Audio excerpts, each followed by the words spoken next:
Darren McCarty and Neil Rule can give. It's time for Big D Energy, live on Woodward Sports. Join four-time Stanley Cup champion and legendary badass Darren McCarty and the golden voice of Neil Rule, Monday through Friday, 11 a.m. to 1 p.m., as they give their takes on all things Detroit sports. The number one midday show in Detroit is on. Welcome to Big D Energy. Yo, yo, yo! Another episode of Big D Energy right here on the Woodward Sports Network. My name is Stick, filling in for Neil Rule. He is still out doing Neil Rule things. Anson Wells is in here for Darren McCarty today. KG is in the sound booth. Spenny is here today with Bring Your Best Friend to Work Day. Yep. Why don't you introduce This is my guy Chris. He's one of my best friends. Chris. He's in areas. So Let me tell you about my best friend. That's my guy. How long you guys known each other?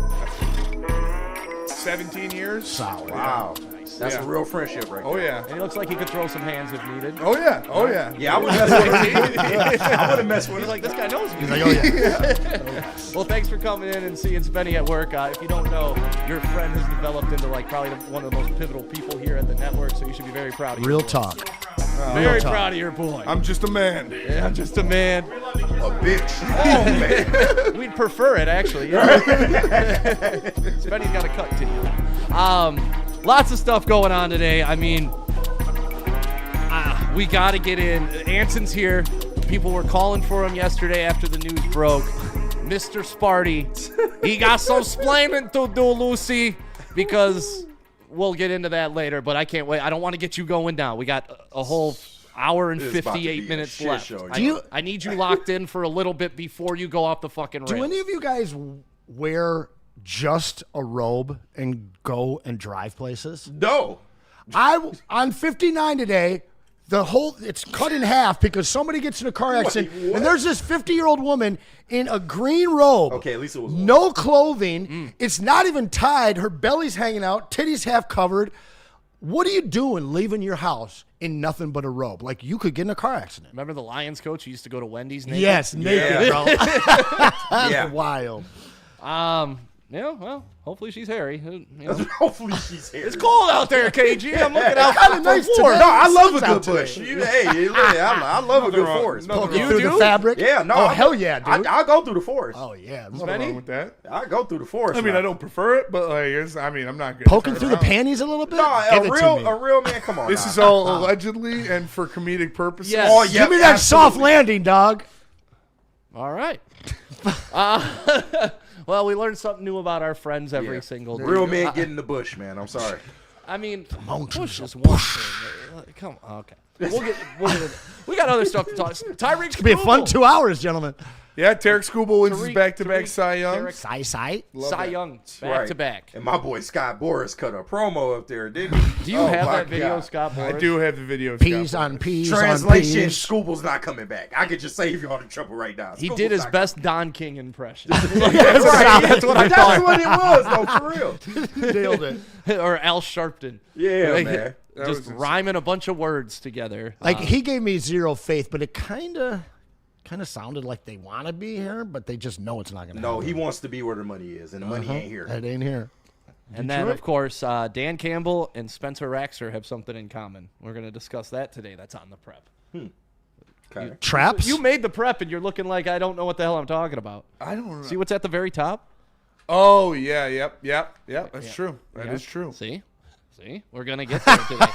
Me, Dan Campball, I had to look. me, Dan Campbell, J.J. Watt, and Steve Spagnuolo all have something in common. Nice. Well, look at that. Ball knowers. And we got to talk about B-Ball Paul. Big Oh, dog. my good God. B-Ball My Paul, goodness. He got 2 interviews in that game. I know. His interview Unbelievable, was so man. hilarious, bro. Did The you see it? halftime one No, the especially. halftime one was so fucking funny, bro. Steve-O8281 in the Woodward Sports Chat on YouTube. By the way, we are live on YouTube again, as well as Twitch. So Shout make sure out. you're subscribing, liking, Welcome doing all the back. things you can do. Stick, are the Pistons better without Cade after last night? I know they're 1-0 without Cade. They're undefeated without Cade. I do know that. Trade him. Listen, what I saw last night. Let's get into that. Let's talk about the Pistons because I want to save the Michigan State thing till later because I know I wasn't even planning on talking about Michigan State. It's a nothing burger to me. I have I have 14 pages of Piston stuff. I walk in, you guys are like, First of all, I thought we were talking hoops. It's a nothing burger. I thought it is a nothing burger. to You me. want the same respect, huh? Bro, I know Okay. you want to linger there. I know you all excited, but I wanted to talk I'm hoops. not excited at all. All I want to talk is Pistons. All right. I just want to irritate Anson. That's all. I can Oh, you've done a very good job for an hour, bud. Let's just get into it. Yep. It's just going to be the underlying snark throughout May the I? show, right? Travis, May I? get ready. First, let me get to it. Stephen Brooks Travis, put this why up on X. Michigan State reached a negotiated resolution with the NCAA on the football recruiting violations committed during Mel Tucker's tenure. Shout The out. Division I Committee on Infraction Penalties are below. A 3-year probation, a financial penalty of $30,000 plus 1.5% of the budget for the football program, restriction on unofficial visits, recruiting communication, recruiting in person, yada yada, vacation. Vacation? Is that what it is? Yeah, vacation. Yeah. It's just weird to use it. It in is that weird to capacity, use it that right? way, yep, you're They right. they vacated their wins due to the participation of 3 ineligible student athletes. Show cause orders of former staff members. Now, before we get to Anson, Spenny, Yeah. you're a Sparty. I am. I want to hear your Alumni. take on this because I know once we get going, you're probably not going to say much. Yeah, I mean, it sucks. Like, yeah, you hate to see that your team cheated and that Mel Tucker was having, shitty players out there that shouldn't have been out there. And it is another, like, scoop of dirt on the grave that is Michigan State football right now. So, yeah, at least, like, it would have been a lot worse if we were actually good during that time. Like, if these were, like, 10-win seasons, then it would have hurt a lot more. But you still hate to see it, and they were cheaters, man. It fucking sucks. And, How do you feel about the Michigan fans' response to this? Kind of like, I mean, it's what I expected, and it's what they have the right to do because, like, this is the NCAA. We know what the NCAA is. They're one of the 3 most corrupt governing bodies in sports. Clown when you look show. at the Olympics, the NCAA, and FIFA, and it's why Kentucky doesn't get a banhammer, but Memphis does. It's why Michigan doesn't get a banhammer, but Michigan State does. It's you don't attack your brands, you don't attack your cash cows, and in football, Michigan State is not in that realm. And so they got the brunt of the punishment, and it sucks, and it's just another thing for them to talk shit about and put a feather in the cap. And So- there's nothing we can really say about it. so Anson, I swear we're going to get to you. I see you itching, like, No, jumping I'm out not of itching. we'll get I just was writing keep something taking down. notes. I did see something that maybe made a little sense of why this happened. Maybe Michigan State wanted this to happen. Because what it does is it makes Mel Tucker's contract null and void. Oh. They no Ding, longer ding, have ding, a ding, Mel ding. Tucker buyout anymore. Ding, ding, ding, ding, ding. So listen, I'm not a conspiracy theorist. I do believe, though, in following the money. That is one thing that has held true through my entire life, is usually when you follow the money, you'll find the root of why a decision was made. Yeah, Ding, and, ding, and ding. Mel Tucker was a rogue agent who acted under his own volition with no knowledge from the program or the school. It was all him, all Mel Tucker.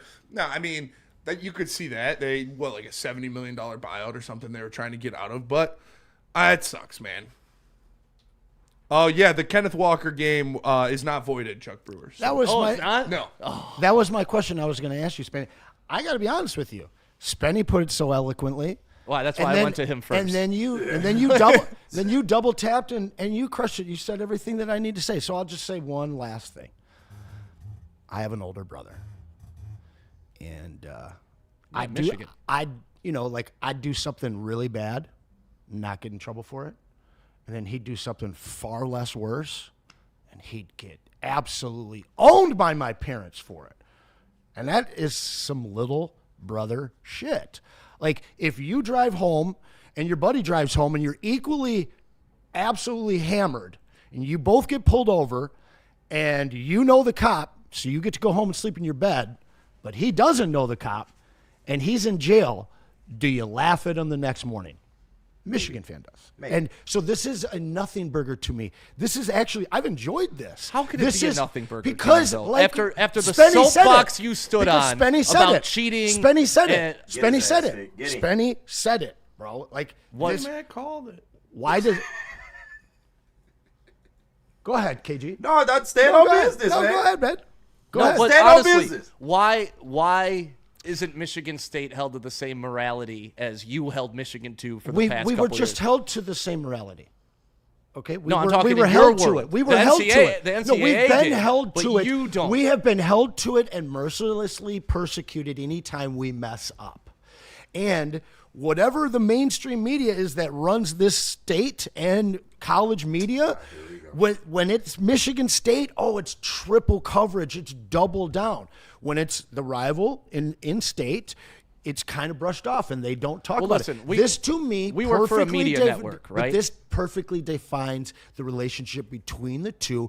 This doesn't bother me at all. This isn't vacating a national championship. It's not even vacating the 8-0 win, Right, 5-touchdown but K9 game. if I went to so Michigan this State- does not bother me. I know this. You guys all want this to bother me. In fact, this just cements my opinion of how small Corn and Blue fan is. And you guys got a rise out of me when I came in here today. But I'm going to tell you flat didn't out, want JB to waste this it. absolutely triples down too easy. on the fact of how small Michigan fan is. Because while he's laughing, he didn't even go to school there. The fact That doesn't matter. Bro. Oh, of course I can it doesn't. still be It a doesn't fan. to you. And you can laugh and you can giggle, but the fact is there's no mirror in front of you, and you Yeah. can't see how small you look. I don't own the Detroit Pistons. I fans can't be a Pistons fan? look Like, they I don't can't understand. see how small they look because all they want to do is pile on. The thing is, act like you're the leaders and best. The leaders and best don't pile on. You know what I'm saying? So that's the piling on is what you're it's- concerned with, not your school I'm cheating. not concerned with it. It's what Spenny said. The response is exactly what was expected. It was what was expected. I'm not crying, little man. You don't want to say shit because you didn't even go to school there. Laugh because you don't have shit to say. I'm Press your laughing little because buttons. it's- I'm Press your little laughing- buttons. Press your little buttons. I'm laughing because it's so easy to trigger you. No, I'm not triggered. The thing is you mad and you laughing because you don't have anything to say back to me because you know this perfectly Anson, demonstrates the smallness of Michigan fans. Now listen, just like I'm you not a being Michigan small in fan. there laughing, pressing buttons instead of giving me your side of it. All right, big So what's dog. your side, Big dog? dog. We got plenty What's of yours, laughs big off dog? of Michigan as well. You Okay. got to be able to Oh, take it to. so but now- but where's your opinion? But Come on. listen, you're a big fan of the morning show, I was told. So Sure, I love if it. you My were to favorite. watch the morning show, we had Alex Z on. We all talked about it. We know he's a Michigan guy, and I fully agree with his sentiment. Vacating wins is probably one of the dumbest things you can do, especially when this is so far back that it's really irrelevant. Like we you're didn't not lose taking anything away big. So why are anything Michigan? significant. Why is Michigan fans so excited about it? It's not excited. It's just, listen, if I'm being told I'm a piece of shit for how many years, that I'm a cheater, that, oh, you got an asterisk on your championship, all these things that you sat up here on this desk and were so proud to hammer these guys about, then you got to look in the mirror and be like, oh, we're cheaters too, but we couldn't get it done. And now you're just like, well, the cheating didn't matter to us because we weren't good then. It goes back to my rant the other day that has gone viral about the Amon-Ra St. Brown thing. If you're going to be mad about something, be mad about it in all lanes. If you're going to be okay with something, be okay about it in all lanes. What you're doing is you're picking and choosing I'm your not. lane This on is cheating. disproportionate punishment, which is consistent with what I've seen my entire lifetime. Why do I have to be mad about it? I love this. You love that your I school got fucking caught love cheating. this. You Deal love with that it. your school I got sure caught fucking cheating. do, buddy. And I know you wanted something different, but I fucking love it. This just absolutely cements, in my eyes, how fucking pathetic the Michigan fan base is. Language. Eat it. Eat it. You guys are soft and sorry and small. Language, and you buddy. guys You are just got so back. excited about it. You guys, I love that you guys are excited about this. I I'm love not that you excited can't about it. I just that don't you can't understand look the- in the the mirror. blinder You guys on one can't eye. look in the mirror and see what you just got away with. And while you're getting away with it, you're laughing at the person that got caught for something so much smaller. Hey, we cheated. We got busted, and we're getting crushed in penalties. We actually brought ourselves to the punishment table. We turned ourselves in. And when you look at Michigan and what they get away with, this is just par for the course. It's not going to change. It's not going to make me lose my mind. Like yesterday, everybody wants to talk to me about it. I don't care. Well, I really don't care. I thought we were talking hoops today. We are going to. But do you know got a why whole 2 people hours. want to talk to you about it, Anson? Because I went to Michigan State. No. And No, because no. I'm the one fucking person in this city that will call out 170 years of despicable behavior by one of the most manipulative and corrupt institutions in this country, and that is the University of Michigan. And I hope all of you guys in the chat eat those words because it's the truth. And if you want to eat those words and cook it yourself, go to BlackRock. That's right, baby. Get on the hot plate. Listen, you can do it at BlackRock. That's You the can least eat your words. You can eat Braylon's meat, or you can get steak and lobster tail Hey. for $19.99. Where else are you gonna You find a need a deal cheat like that? meal, a.k.a. the MSU meal? You Go get ahead. the MSU meal. You got a cheat day. You can get the MSU or the Michigan deal. We're both cheaters. Go to BlackRockRestaurants.com to find a store near you. $19.99 steak and lobster tail. Shout out BlackRock. It's the best. Go check it out. And the ladies love it. Perfect for a date night. BlackRockRestaurants.com. What about Sharon's? Oh, Sharon's. You want to be hot? You want to be cool? Sharon's is both. That's right, keeping Michigan families comfortable and safe for over 42 years. Schedule online, get your free instant quote, which is so huge. My heater went out last year, and I called the guy. I don't know how much it's going to be. It's like, well, damn, I know when you get out here, you're going to try to charge me $10,000. No, get an instant quote. Financing options available. SharonsHeating.com. Why do we fight? We fight to protect the innocent, to hold the powerful accountable, to bring the oppressors to justice. Why do we fight? We fight to secure and preserve our civil liberties, to get each and every one of our clients the justice they deserve, and to make the lives of real people just like you whole again. ThenFights.com.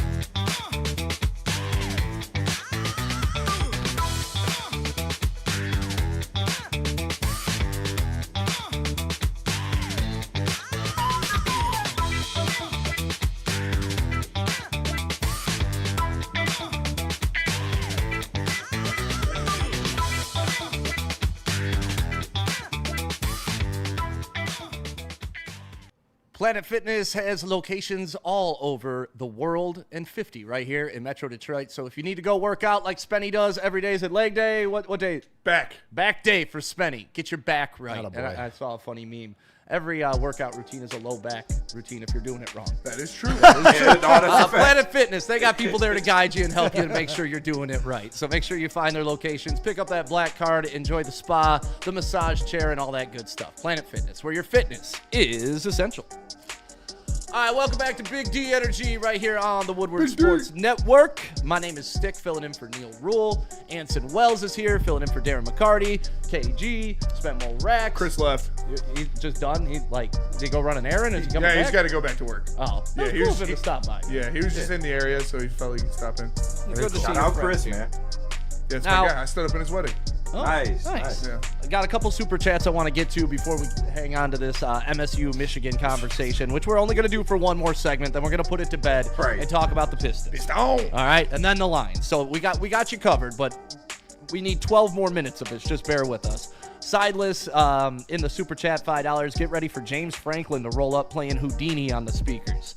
He's going to switch into early PSU James. Bowl games and great defense coming. Would you like James Franklin? I will take James Franklin at this point. Anson? Oh. James Franklin? Oh, I know Spitty. That's crazy. Spitty finally. Dude, admitted that. That's I'm crazy. broken, man. Yeah, no, for real. I mean, the guy can Damn.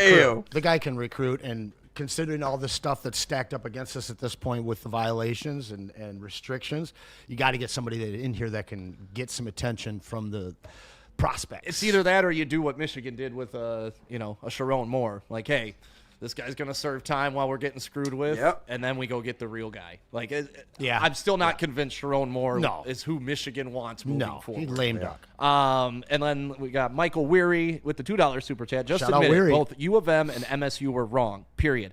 And thank you. That's all I want. I want the people that chastised Michigan for so long to be like, uh-oh, you're right, I did something wrong too, and I can no longer chastise you. And I want Michigan to be like, the same thing. Like, hey, we're both in the same boat. We can't judge each other at this Yeah, point. it's just it sucks because like Michigan cheated, they won a natty. Yeah, Ohio State cheated, they won a natty. Yeah. We cheated, we couldn't make a bowl. Fucking sucks, dude. So, Anson, you said yesterday, like, when this broke, people came to you. And, like, honestly, that's a compliment to the character you've built here at Woodward Sports, right? If something horrible happened with Jared Goff, who's the first person they're calling at this network? Not easy. Right, exactly. If something happens to Jordan Love, we're calling easy. You're right. But if something happens to Jared Goff, like, I've built my character, and I love Jared Goff. People know that. I don't hide from it. You have expressed hate for Michigan beyond real life hate. the reasonable human The hate. Death Star that Yeah, Michigan like is. so that's why. But I want you to understand that, like, when you're like, oh, people want to know, yes, because you've been so outspoken, and when you're outspoken on something, just like if I was out there talking about infidelity and how you should never cheat on your wife, and then I got caught cheating, people are gonna be like, bro, you're the guy that told me not to. So Yeah. you're the guy that was holding Michigan to the highest standard, holding them to task. And now that the shoe's on the other foot, I'm glad this happened to my team. I know you keep trying to work this. I'm angle. not- This is like the third time you've tried to work it from before I'm the show. fascinated. The last. I'm fascinated by somebody being it's- happy that this is happening What to do their you team. think? Okay, so how many schools do you think have ineligible players that play throughout the year? Probably a lot. Probably a lot. Yeah. And that's something that's very difficult to police as Yep. the NCAA. You have Kind of to like stealing signs, right? You literally have to go into their system, into their computers. You have to track down all these athletes. You have to look through their transcripts. You got to talk to professors. This is the school literally coming out with it and saying that it happened. Now, I don't have a lot of information on this. Maybe it's been a year-long investigation and they've been pouring through their records and going through the registrar's office and checking grades and stuff like that. But to me, you know, guys can get ineligible and you can have a grade that drops you out of being eligible and it's not reported and he can end up playing a game. I imagine that happens throughout college football all the time. We know that sign stealing happens. All the time. Okay, how the hell does Central get sanctions worse than Michigan when Michigan approached them to have their own coach on the sideline? Like, they're both culpable. They're both equally responsible and should be equally punished. For me, I think that this is beautiful because it's another display of how, you said it best, the money is hands off. And it's hands off Michigan. Not because they're the leaders and best, but because of the money. And that is it. And if no one anymore looks at Michigan and says they're the leaders and best of the Midwest, they're just the best or second best football team in the area. That's it. KG? Hey, I got nothing. You heard that? That was the mic drop right there, dog. Yeah. Shout out to Anson, man. But no, you handled it better this segment, man. But no, it is what it is. Like you said, we both hands caught in the cookie jar. Right. At least ours was for a natty, and I would do it again. I would do it 10 times.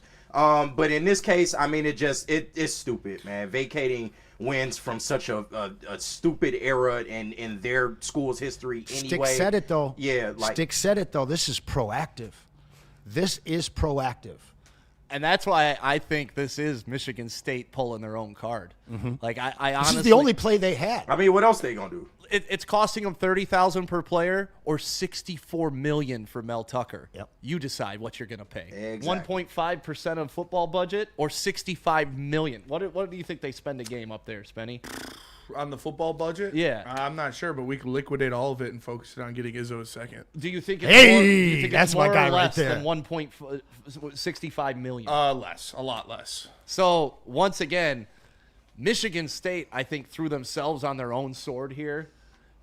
They won't admit it. They never will. No, of course but not. if you follow the money, that's why Michigan State did this. They admitted, like, hey, we cheated during this motherfucker time, so we ain't paying him. Right. And that's what they're going to go through, and that's what all this is about in my eyes. Now, that does not absolve Michigan State. That does not absolve me looking at I'm not trying to Michigan absolve them at State any point. fans. We know certain podcast people who spent the whole asterisk. There's an asterisk. Is there an asterisk next to Michigan State's name now? No, because those games are voided. You don't need an asterisk. So okay, fair enough. I guess that's fair because That is true. they took away the asterisk that you needed. There's nothing to put an asterisk next. They don't exist. Don't exist. I'll You're happy I'll tell with you that. what, Even though. though I I'll saw tell the you what, game. Spenny. So wild. Spenny. Kenneth Walker's 5 touchdowns still exist. That still Oh, exists. no, for sure. It does. It'll never go away. Lives on in infamy forever. Yep. Neither will that hurt that Our day. sweet Will Prince go away. K9. We need someone to save his team. Sweet Prince. Until that comes out that you illegally recruited them out of the portal. You already know, bro. If they take that from us, Free Dunkin' Donuts. But the money angle of it could be a real thing because the new AD they brought in, he was brought in here to get the football program running like a business. Yes, sir. And Yep. to Clean dig the books us- out. To clean a $65 million debt off of the table Yes, sir. and only have to give like what, a couple $1 million? Yeah, smart. well, listen. If we dig deeper into this, that was one of the conspiracy theories when all that broke about Mel Tucker. Yeah. that was an inside Trying to find a job way out. to just usher his ass out of there. Mm-hmm. Now, if that's all true, can we admit that Michigan State's a shady ass program too? Yep. What, to do this situation? I mean, if it works, I wouldn't call that shady necessarily. To drop a allegation against somebody just to get them out of their contract, that's shady. Well, I mean, I think that it's you not. cannot say a bad thing about State. No. Listen, they're guilty of this, but the fact that they drummed it up and put it out there is beyond just the money for me. There might be a talking point of, hey, we've been upfront and honest about our most recent transgression. And that could be something where they're trying to play into the favor of the Big Ten and the NCAA and let them know, hey, we're being proactive about the problems that we have. Yeah, but going it's not a morality thing. Let's not do that. That's my only pushback. in your It wasn't- opinion, it There wasn't are, for no morality. there are no morals in Right. college football. Thank you. Exactly. Thank you, Spinny. That's all. Just don't make it like it's a moral It's a thing. that they business. do. I didn't. And that's, I didn't think say it that's- was a moral I think thing. that's- It I was think that's trying what to. Michigan State fans are really pissed off because it steals that moral soapbox that they have. But when you right? when you turn yourself in instead of getting picked up and before you go to jail, You still did the crime. you're not hearing me, bro. Okay. It plays into your favor with the judge if you turn yourself in. And I'm not talking about morality. I'm talking about perspective. And for the Big Ten and the NCAA, on the heels of all of these problems in the Big Ten, Michigan State, for the first time out of any school that I've seen in a long time, is saying, hey, look what we did. We're putting ourselves in front of you to be punished. So beyond getting out of that contract, I believe that this is a play on their part to try and get better standing in the eyes of the division or of the conference. Possibly. Tev Sauce with the super chat. Of all the crazy stuff he said, is Anson really 59 years old? I wish you looked this Freight good Train at 59. J, Anson, don't be like Johnny Moe today. We like you sober. JP. He thinks Johnny Mo's drunk. That's I know. fair. He's the guy that was trying to push that narrative. Shout out Make sure you Freight get your Train. I mean, he super might have chats been in. right. He might have been. Let's see. Michigan, MSU only vacated their wins, not their losses. So MSU officially lost 22 games Hold in a row. on tight to those, baby. You lost 22 games in a row between 21 and No, 25, according to Who Farted. There is a chance that the current coach, John Smith, does not have a Big Ten victory at all if he loses these next 3 games. Yep. It's good for the resume. That's tough. Real good for the resume. That is tough. I mean, he only had like 2 to start with. Yeah, he did have that many, but you can't take away the 2 that he earned. I mean, yeah, it's tough, especially behind another motherfucker. You know, he It's shouldn't have gonna been play itself tugging, out. man. He was tugging too much. That whole Mel Tucker era went from being really good to really bad. They had really 1 quick. year of Overnight. roses. Really, I mean, Right, 1 year of roses and cigars, and the next It was was just Kenneth Walker, coming, man. like, That's all dude, it was. Yeah. It literally was all Kenneth Walker. If you watch the games, you knew that. Like, he was Yeah. dodging tacklers 3 yards in the backfield and still How making does Wake 70-yard Forest touchdown let that runs. guy get away? No I idea. don't know. How? Spenny, you And think to go to state, like if you got a way to go to Bama or something, you'd be like, oh, okay, that makes sense. Spenny, you think Michigan sent over a honeypot to get Mel out of town? No, I don't. Not at all, bro. That would be funny though. And if they Could did, you imagine They 30 sent him years over come on out and it was 35. just this psyop? Brendan Tracy was paid by Michigan. Right. To take down Mel Tucker. We went and found a rape victim for him to harass. Sure. Yeah. all right. Yeah, I'm speaking of- just saying. That's what you. Yeah, well, you know. Those 30 phone call or those 8 phone calls all lasting over 30 minutes were all Right. paid for by Michigan. Well, there we go. Pistons talk coming up next. Yes. Neither of those programs are Jeez. clean. Can we admit that? Michigan State. No Michigan program facts. is clean. No Right? programs are clean. It's the NCAA, And if dog. your car's not clean, we go to Jack's Car Wash. Jack's. That's what it is. I wish we Shine could on. run Michigan State through the car wash. I wish we could run Michigan through the car wash because they come out clean, shiny on the other end, and you'd never see the dirt hidden underneath because Jack's Car Wash, they got 40 locations around Michigan. You get free vacuums. You get free compressed air, free mat cleaning, 8 interior cleaning locations, hand towel drying, and if you want a free car wash right now, that's above the books. Text WSN to 88522-1729. That's 888-522-1729. And let me tell you about Wicked Pickle. Looking for the ultimate pickleball experience? Check out Wicked Pickle with 10 climate-controlled courts, a chill lounge, and cold drinks. It's Metro Detroit's hottest indoor pickleball spot. And mark your calendars for the Woodward Sports Pickleball Open on Friday, January 9th. Come watch your favorite Woodward Sports personalities go head-to-head against each other and pickleball pros. And don't miss out the Woodward Heavyweights broadcasting live from Wicked Pickle from 5 to 7 p.m. Want in on the action? Register today at pickleballtournaments.com for a chance to compete or maybe even take down your favorite Woodward Sports personality. And I saw Shep talking shit about the heavyweights yesterday. Uh-oh. Step on the court in Wicked Pickle. Shep, I'll dog walk you. Uh-oh. Go check it out. It's Wicked Pickle.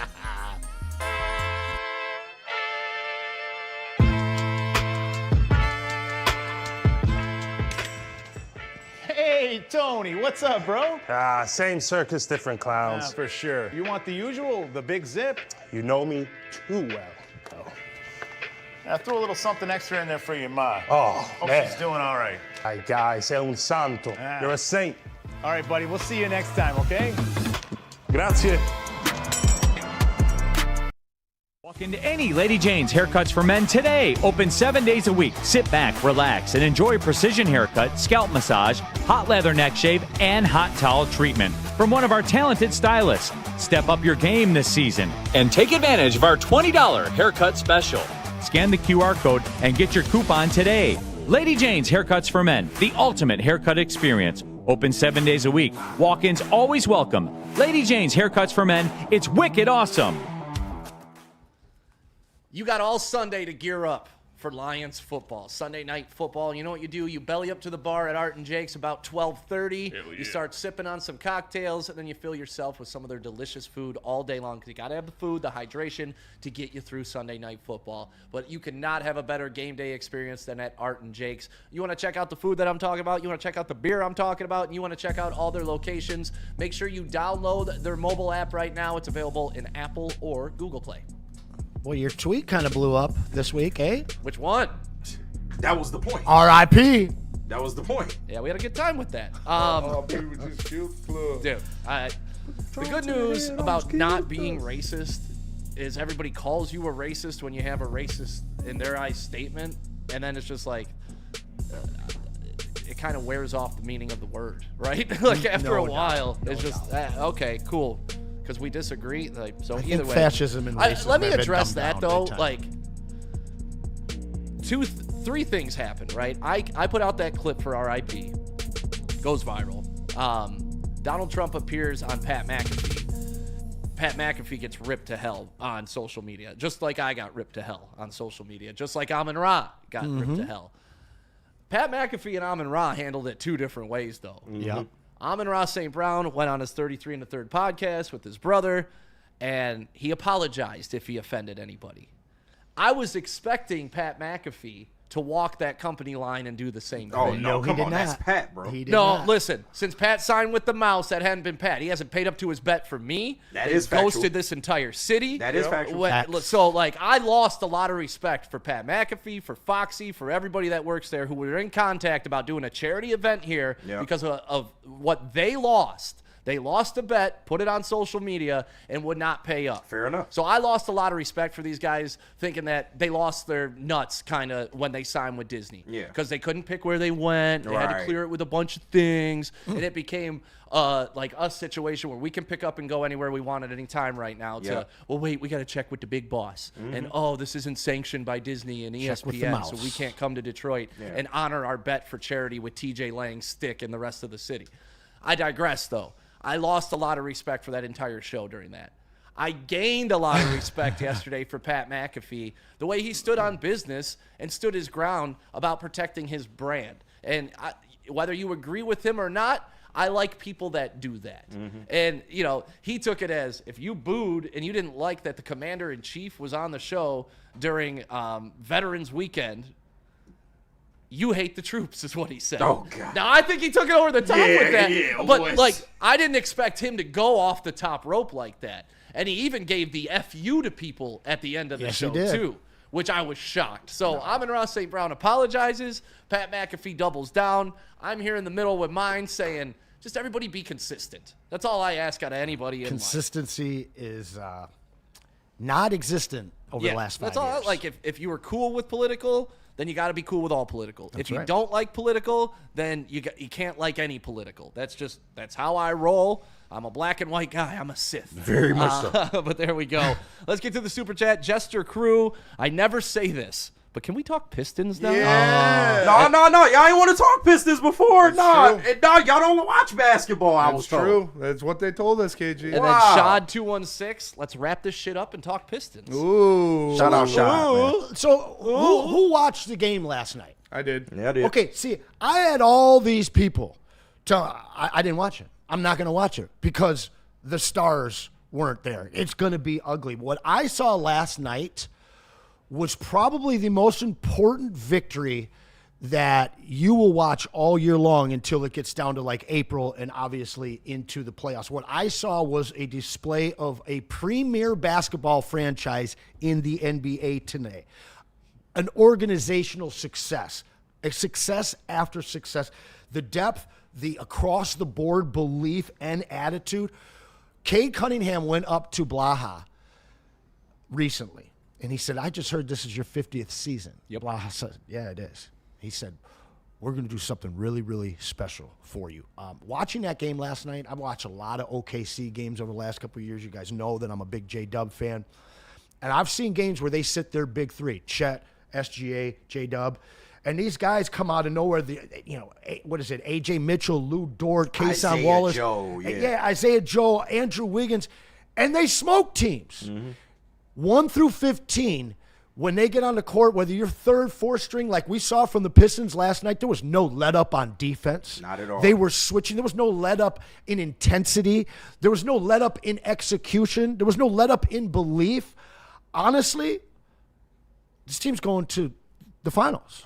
And I'm going to say it. So now past the Eastern Conference Finals. Oh, no, 'Cause that's what we're you going said. to the finals. No, a lot of people We're been on going the to finals bandwagon. And now. I'm going to tell you something else. These kids are just young and dumb enough to not know any better and go there and win the whole fucking thing. This feels like 04. Like, it's that year where, okay, we're going to get there. We having a chance to make it to the Eastern Conference Finals, but we're going to get there and play OKC. Everybody's going to say it's a 4 or 5 game sweep. This is a team that can play with any other team in the NBA. The way that they play defense, the way that they're executing, the absolute superstar, top 5 player that we have on this team. I mean, look what these guys did. Dennis the Dog. Oh, yeah, big shot. B-Ball Paul. I mean, when you win championships, it's because other guys step out throughout the season, and they get that experience and get that confidence, and that's all that you saw on display last night. This team is 15 deep. This organization is deep. They are drafting, developing players, and I'm sorry, man, but I just don't miss Malik Beasley. No, I mean, yeah. Random shot, but yeah, I don't miss him either. He's been on that bandwagon, but guess what? Malik Beasley is probably going to join this team once that I don't think investigation so, is Doug. up. I really don't think. Hey, I think. If he Listen, plays I in the think you NBA want- again, it's going to be for the Pistons. Yeah. You know what last Duncan and night was? Malik, stop it. Last night was a culture win. It was. Exactly. It's just more of a tip of the cap to JB Bickerstaff and Trajan Langdon and honestly Troy Weaver, who's still operating within this What? No, he's not. No, he's No, on the That's Wizards. Roy Weaver. Dwayne Casey. I'm sorry, Dwayne Casey. Yeah, I was about to say Troy I Weaver. misspoke. Dwayne Casey is who I meant. I'm He sorry. with that Wizards mess in Washington. Yeah, no, Troy I Weaver. apologize. Dwayne Casey, who is the holdover, but they moved him up, and I love Dwayne Casey, and he loves this city. Oh, yeah, and he's an awesome guy. Friend of the network. He is. He is. He was.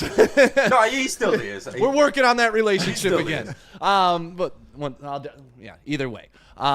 But last night to me was a culture win. It reminds me a lot of what the Detroit Lions have built over the past 4 years. It's a next man up mentality, and to your point, offense will come and go, but defensive dogs. They travel, they do well no matter where they are, and when you get a little bit of home crowd loving behind them and they start to feel themselves a little bit, it's surprising how much it can pick up and become a snowball effect. So that's where I just go back to a culture. Like, this is a defensive-based team.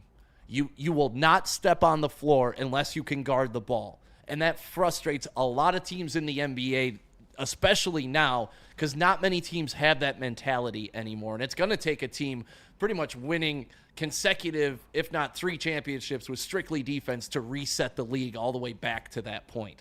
I don't know if we're even close to it yet. we're not close. But if the Pistons can break through and defense becomes the new style in the NBA, where these kids grew up playing without hands on them, without being comfortable with every shot, then they get to the pro level and you're getting bodied, it's going to change the trajectory of the NBA, which I think all of us like, because a couple years ago, everybody was complaining the games suck. Yeah. You know, it's just a bunch of dudes chucking up threes. You want that defense, and I love that even the guys that aren't our we were down 7 traditional starters, yes, 7 guys. 7. And important arguably guys. that team could beat the Pistons from 2 years ago. It's a fact. It's crazy what coaching and culture can do. No doubt about it. What we saw in the playoffs last year, that was the most physical playoffs in all the series that I watched in about 15 years. You look at OKC and the Pacers, they got there on defense. Obviously, OKC is very talented offensively, but both of those teams play some of the best defense in the league.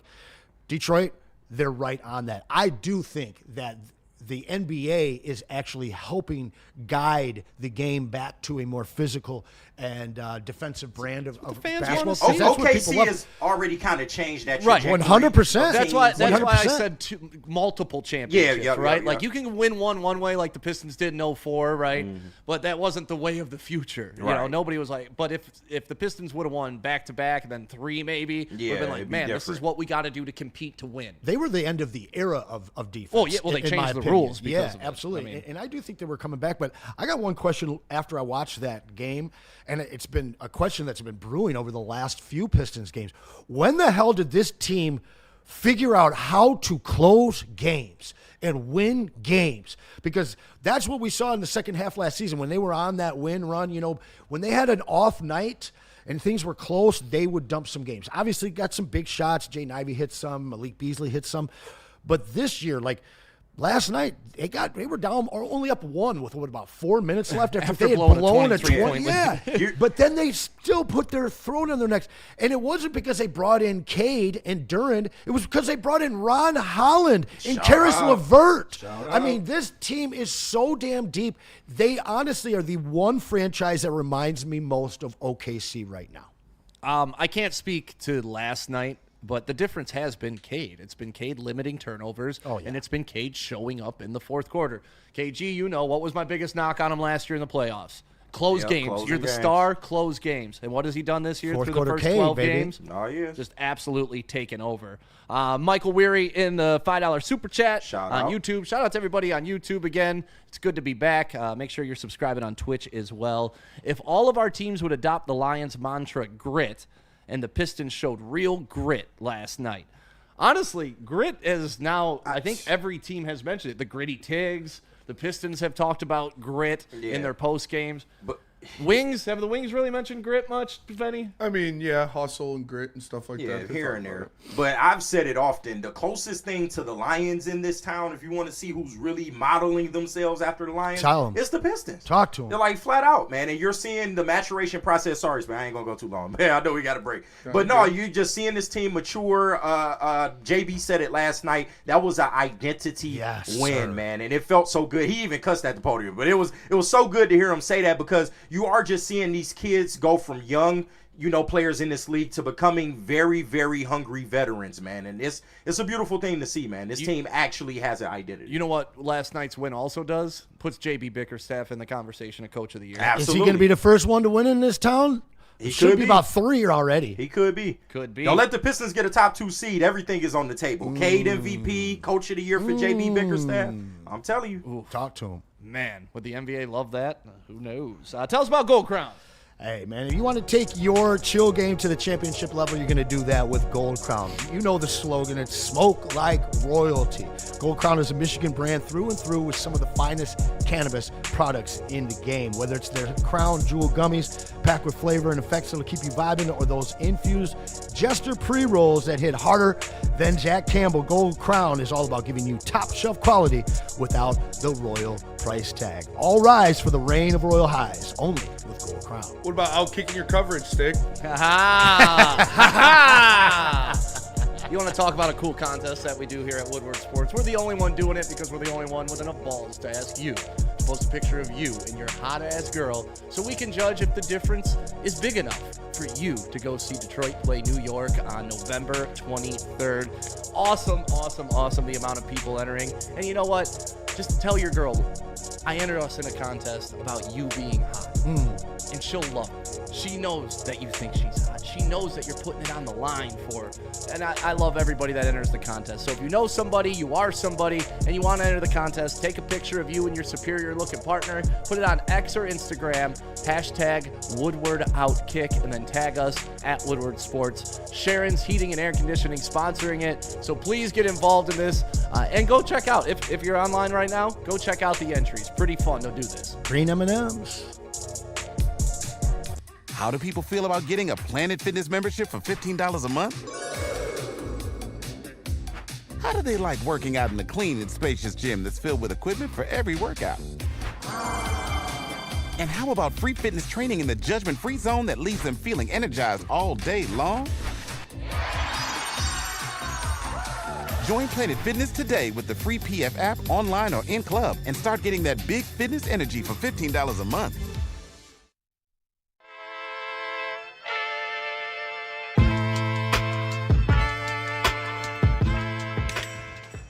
Hey, Tony, what's up, bro? Same circus, different clowns. For sure. You want the usual, the big zip? You know me too well. I threw a little something extra in there for your ma. Oh, Hope man. she's doing all right. Ay, guy, sei un santo. You're a saint. All right, buddy, we'll see you next time, okay? Grazie. You can walk in 7 days a week, 10 to 8, sit back, relax, let one of their talented hairstylists take care of your dome, get you nice and clean, ready for the weekend. The towel treatment, the hot leather neck shave, all of that is found at Lady Jane's, and you can do it for the $20 haircut special. Just scan that code in the top corner there, get your coupon today. 7 days a week, walk-ins always welcome. 10 to 8, it's Lady Jane's. It's wicked awesome. Coach, you had a win like this last year. I think it was against the Sixers on ESPN, where it was like 3, main starters out. I know you like to defer to, being humble and for the team, but is there any part of you that, kind of looks and embraces that as a challenge of, obviously you're not expecting to come lose, but is there any kind of internal feeling of like, okay, watch this, with your back against the wall, because of situations? Yeah, but these are the fun ones, I'll be honest with you. These are games that I do enjoy. When a lot of people say you can't, the challenge of accepting that, is always fun. But it doesn't start today, right? Like what we were able to do today started in August. The first time the group was together as a whole, and then through September and preseason, and the way that they worked, to build the cohesiveness and the chemistry that they have. Like that's what allows us to get today done. Not just showing up today and trying to say we're going to do something special. But what's brewing in that locker room is special. Thank you. Hey. That's courtesy of Eric Vincent on Twitter. Yeah. Remember? I wasn't going to laugh at No, you did. I'm sorry. No, it's Smitty, bro. I'm blaming Smitty, bro.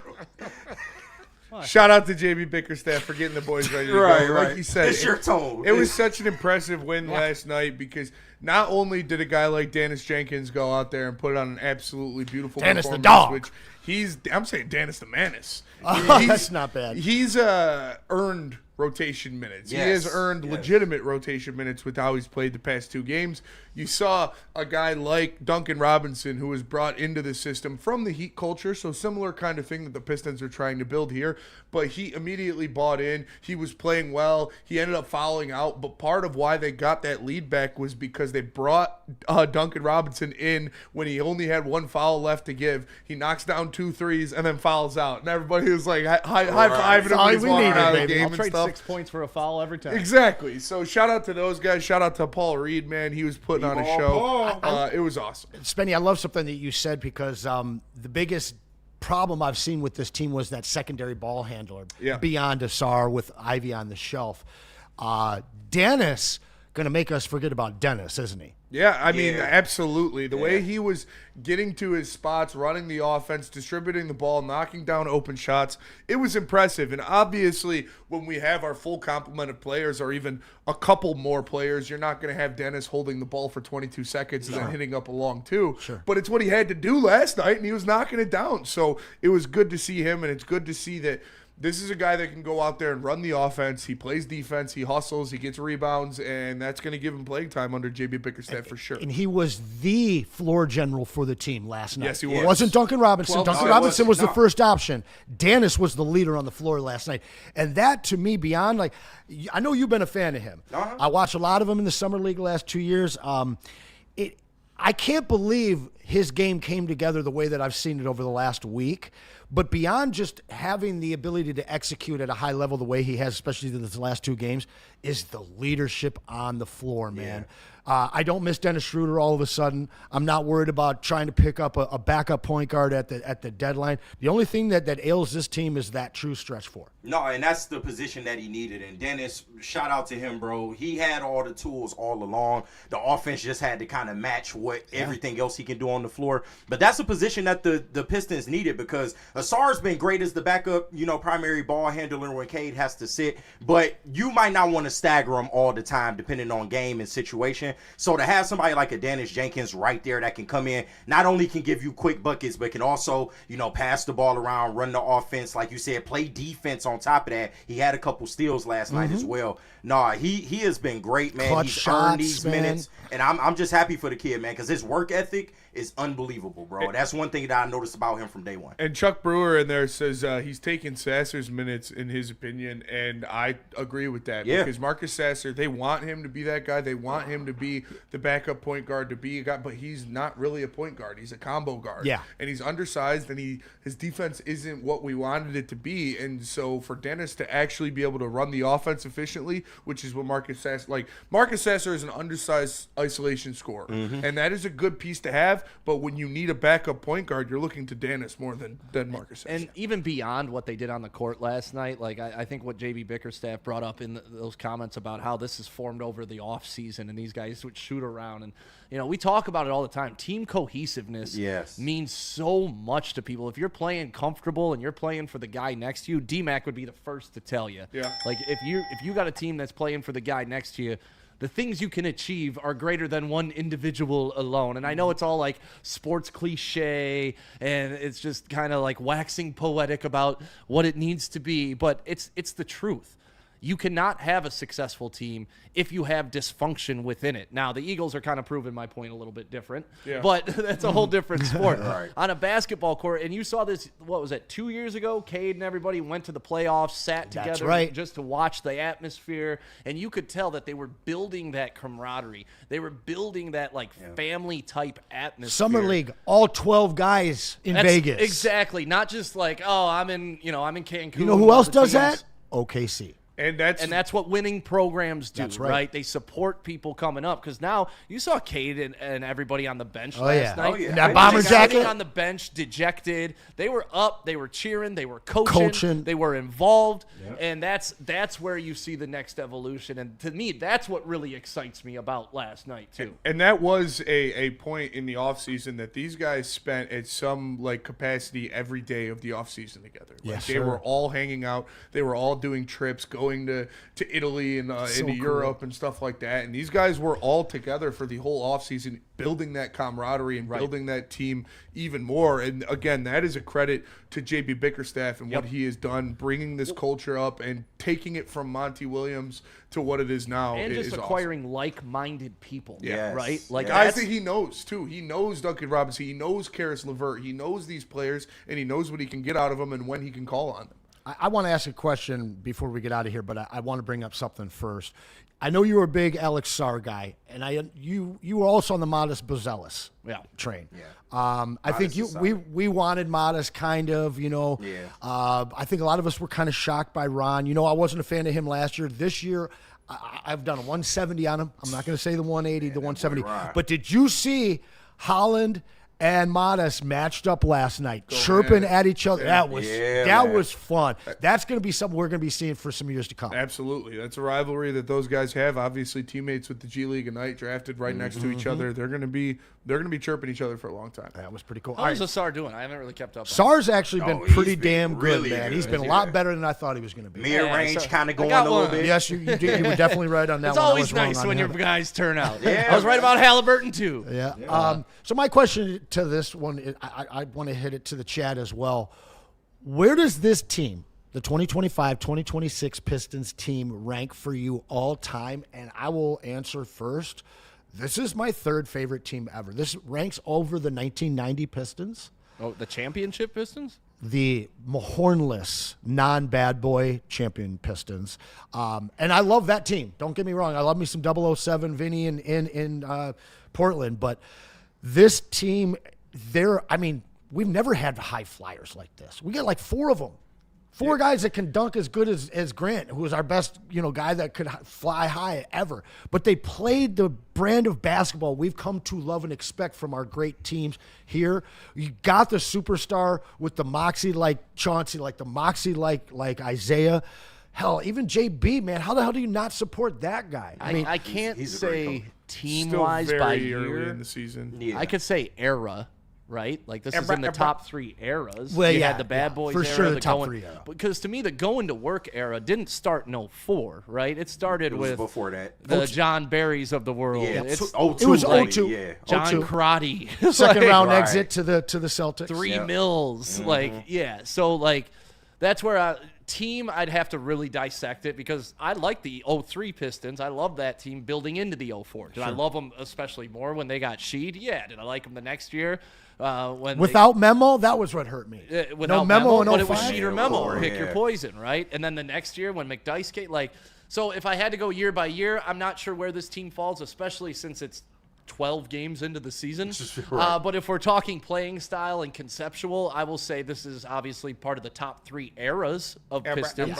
Yeah, for sure. It's hard to argue that because this is their best start since 2004, 2005, man. It's crazy we've been so devoid of good basketball in this town for so long. Good sports. Even with the addition of guys like Blake Griffin and, bigger names, but what this Pistons team is, man, they're homegrown, they're hungry. You get somebody like a JB Bickerstaff in here that understands. Like Monty came in here trying to call shots, and then he was judging certain players based on, what they did for him. JB embraced everybody. He changed the culture, and this is the type of Pistons teams that you're getting right now because they're all developing under JB Bickerstaff. That's something that we haven't seen under any Pistons regime in the last 10 years. I think the development is the difference for me.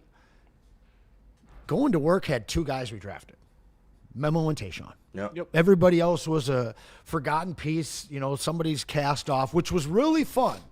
But these kids, what we've watched them go through after we watched them get drafted, now we're watching them succeed. It feels a lot like when I was a kid. It's closer to that. And you get Spider and Rodman in. Yep. After you get Dumars, you got Zeke, and This is, like you said, KG, truly homegrown. Yeah. People in the chat, what is he talking about? Better than the 80-90 Pistons? No, I said the 90. Big Wolf I said I like this team. This is I prefer to watch this team over the 1990s just because I was so hurt over Mahorn leaving.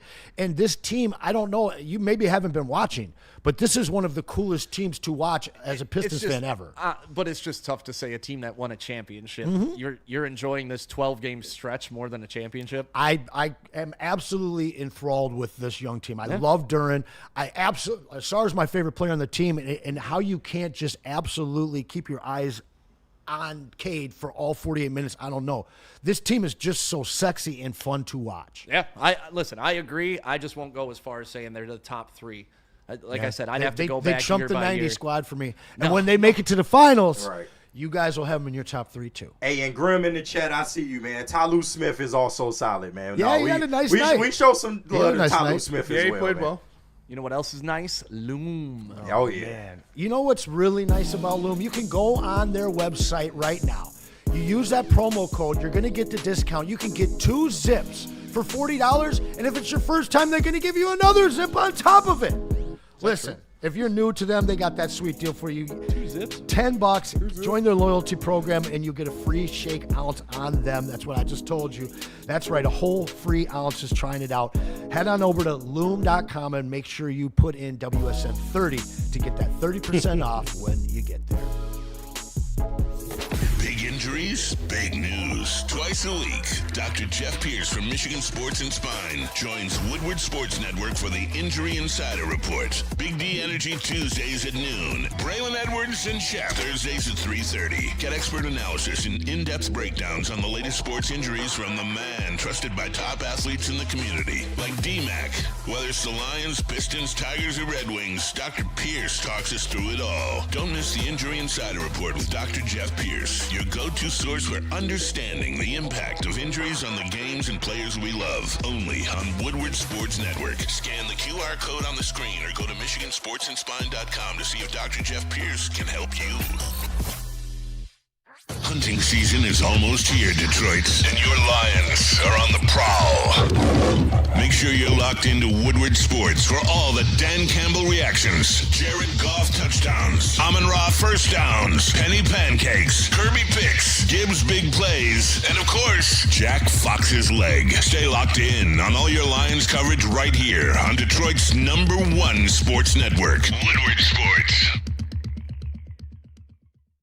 Les Stanford Chevrolet Cadillac Buick GMC. They got deals for everybody. Make sure you go check it out. Shout out to my guy Goran. He'll get you in the car you want for a price that fits your budget. Check it out at lesstanford.com. Les Stanford Chevrolet Cadillac Buick GMC. Welcome back to Big D Energy. It's the Woodward Sports Network. My name is Stick. That is Anson Wells, Neil Rule, and D-Mac. Actually, Neil will be back tomorrow with Terry Foster, and then we'll roll into next week. KG is here, Spenmo Rax is here, and you're here. Thank you to everybody in the YouTube chat and on Twitch, and just liking and subscribing and being part of the conversation. Steve-O Baby in the chat, ask Stick, isn't it nice? How do people in the chat were wrong, and how about the Pistons remember this? Was the same Woodward Sports chat that said sell the team. I mean, at the time, the team should have been sold. I'm not gonna lie to you. You know what I'll say? Probably changed a lot of people's minds is when Tom Gores bit the bullet on Monty. Oh, yeah. And paid the fine. He paid the dude across the bridge of an apology, we're willing to let Tom Gores off the hook for this. Because it's one thing to make a mistake. It's another thing to not correct it. And that's what I think a lot of Lions fans love about Sheila Hamp, too. When she gave the ultimatum to Matt Patricia and his little pencil, and it wasn't to the standard, she didn't waste any time. She ushered his ass out. And I think another big standing point for the Lions in general with Sheila is when Dan Campbell was, what, were we 1-7? They were 1-6 in 2022. At that time. Yep.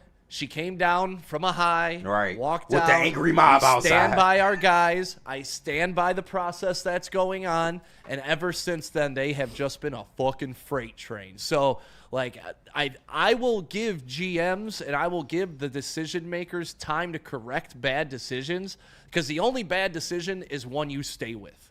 And I think Tom Gores should be absolved of the Monty Williams hire because he had to pay the bill for it. And he did. Yeah. He did, and that's where he gets my respect Absolutely, back, right? same And here. you fucked up, cool, own it. And fix it. And if the Pistons turn into what we think they're going to turn into, we'll absolve them of the whole 10 years Well, that they were bad. Have you guys, in all of your sports fandom, ever seen an owner completely do the flip that he did to the point where, like, everybody thinks he's one of the worst owners in sports to now where, like, nobody's criticizing Tom Gores? I got one, Mike Ilitch.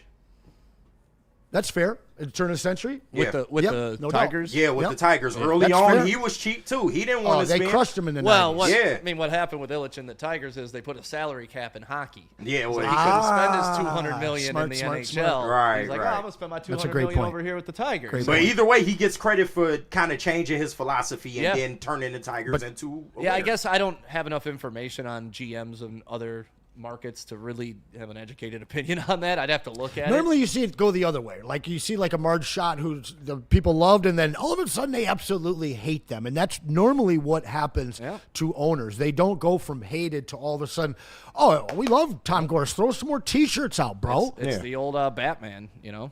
You either live long enough to be a hero or what is it? What is it, Spenny? You either die a hero or live long enough to see yourself become the villain. And that's the story with most GMs, man. Look True at that. Joe Dumars. Hero brought us a championship. By the time Dude he was won't even gone, come back to dude town. sucked as a GM. Like, what are you talking about? Shut the hell up. Cade Last as a 3 guy years. is Amen. just special. He embraced the city. He took the shots. He is out before the game shaking hands with everybody. He embraced us. Sideless with the $5 super chat.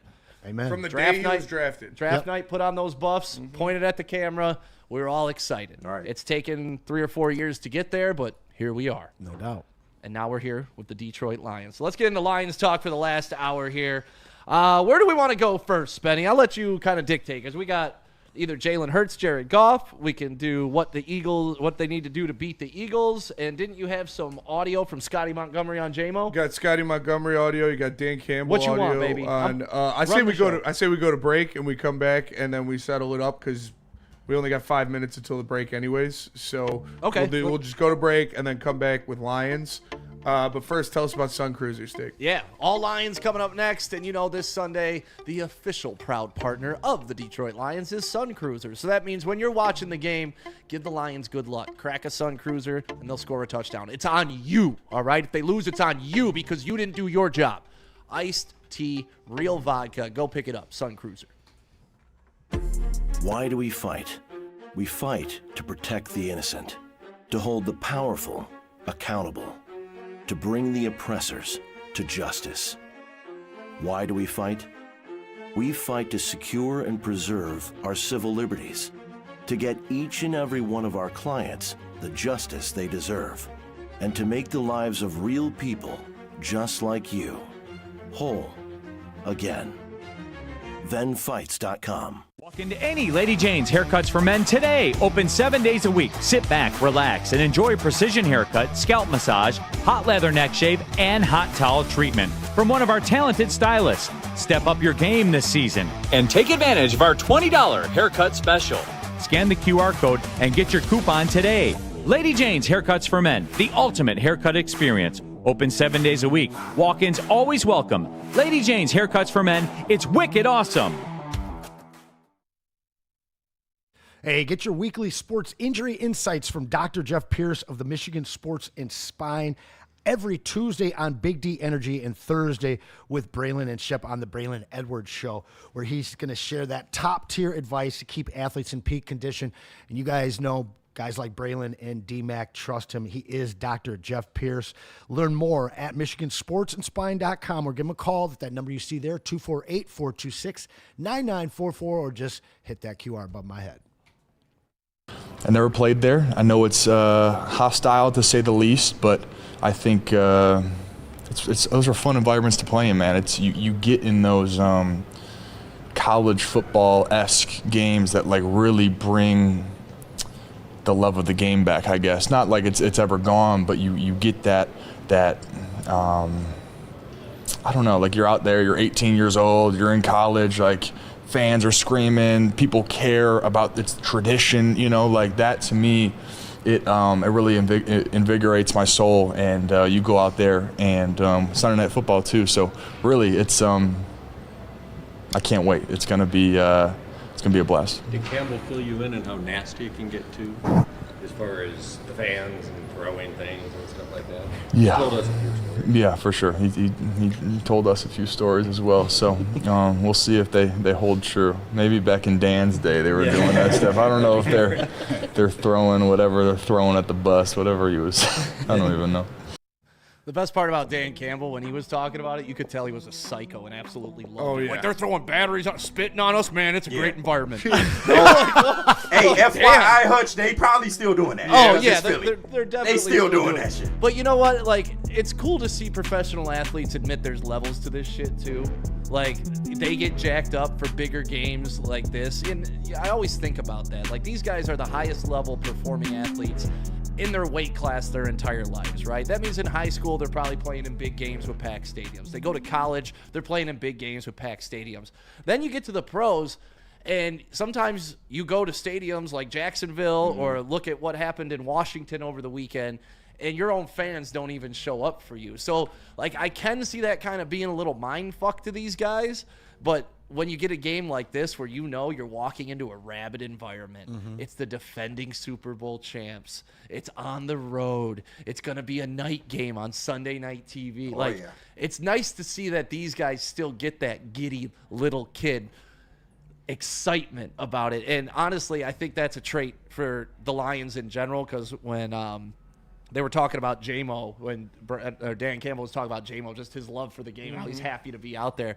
That's all these guys. And I love how they look at it as, oh, man, this is going to be so fun to play like this. Not, yeah, I'm worried what they're going to say about my mom. You know, like they love going to war, man. Right. They love going to war. And the bigger the challenge, the more bravado they have going into it. For sure. And I love that our team is just a dog mentality. Dan Campbell mentioned it a couple years ago. I don't care where we play. We can play in a landfill. We're going to show up. And we're going to beat that ass. Speaking of Jack, it looks like he added about 3 or 4 inches to his neck.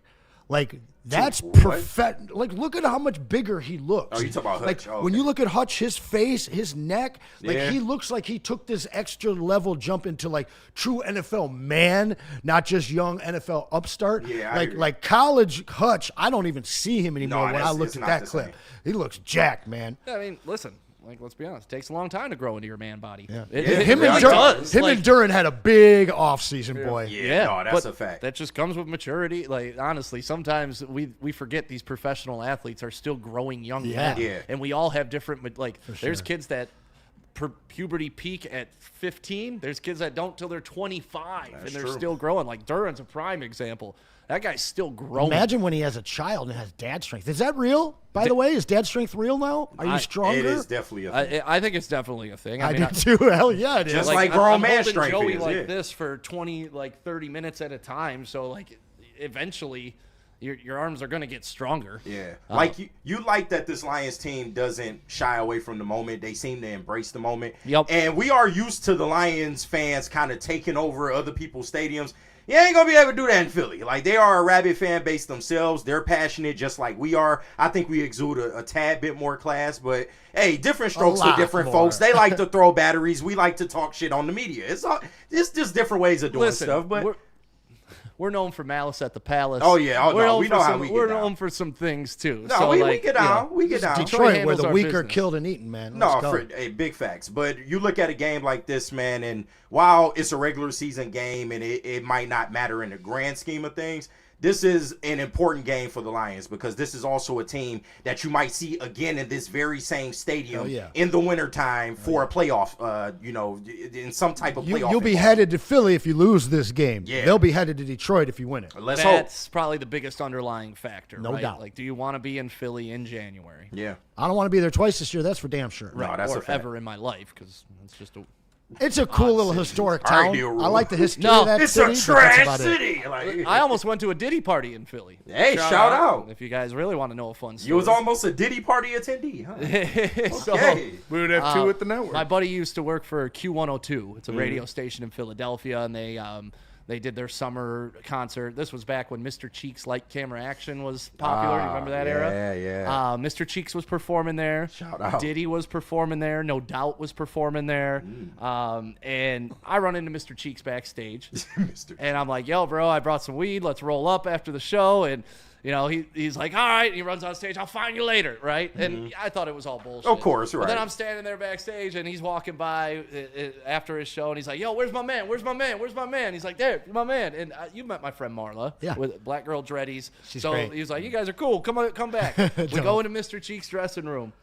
About 5 minutes after, all the Diddy dancers come in. Oh. They all get in the shower together. Yep, because they know what time it is. Diddy likes to schedule. He likes to schedule these things out. So. I'm sitting there twisting up, like just watching this assembly line go by me, and then I hear the shower turn on, and I'm looking at Marlon, I'm like, what are we doing here? She's like, yo, yo, when the light that shower up. came We're on, like, you all should have known right. what time it was. Sat there and watched some backup dancers shower for a while, and then I left, so I didn't get to, but now knowing what I know, I should have stayed. You should have. I should have stayed. You should have, because that was like the light version of the Diddy party. That was just the intro. That was in public. Yeah, right? you wasn't getting into the real They could have been like, hey, we're leaving. leaving here and going, you know, to the Johnson & Johnson factory. Let's roll. Yeah.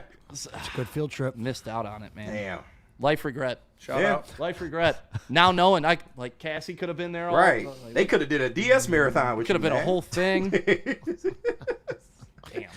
Yeah, they could have sucked from the Lot back. of regrets. You Living with a lot of regrets, KG. Hey, man, you can't regret life, man. We all got choices, bro. But I didn't know what, like, it's like, now knowing what I know, it's just, like, I was so close. I was so close. Just outside the door. Yep. Like, yeah, I was in the chair. Like, You sit. literally on the couch. I mean, you ain't want to be in the thralls of it, and then Diddy walks in and like, oh yeah, I'm getting in on that. Well, you and ain't that's want to the be a thing, part of like, that. yeah, you know. like there's the opposite end of it that I didn't want to participate in. Yeah, but Diddy there's a just part of walks me in. that was like, there's a fun end of this too. Y'all for sure, you would have some fun for the first hour. Oil boy. So yeah, The first hour is always that's fun. that story. Shout out to Mr. Cheeks, by the way. Lights, camera, action. Yeah, if you big haven't shout heard out. it, kids, check it out. Brand new single. Just popped in 2004. Mr. All right, more Lions talk coming up. What do they have to do to beat the Eagles? Because after what I saw on Monday night, it ain't much. Let's talk about that next on Woodward Sports. But Ben Johnson, he's a fighter. If I would have ended up at no. I mean, we did the break so we could go on. But Oh, my bad. Oh, we here now, so Yeah, we here. Ben Johnson. He would have helped me out if I went to that Diddy party, and he can help you out too. He's a fighter. He'll fight for you in the background, in the forefront, and doing everything he has to do. VenFights.com. Ben Johnson Law. Go get him. Walk into any Lady Jane's Haircuts for Men today. Open 7 days a week. Sit back, relax, and enjoy precision haircut, scalp massage, hot leather neck shave, and hot towel treatment from one of our talented stylists. Step up your game this season and take advantage of our $20 haircut special.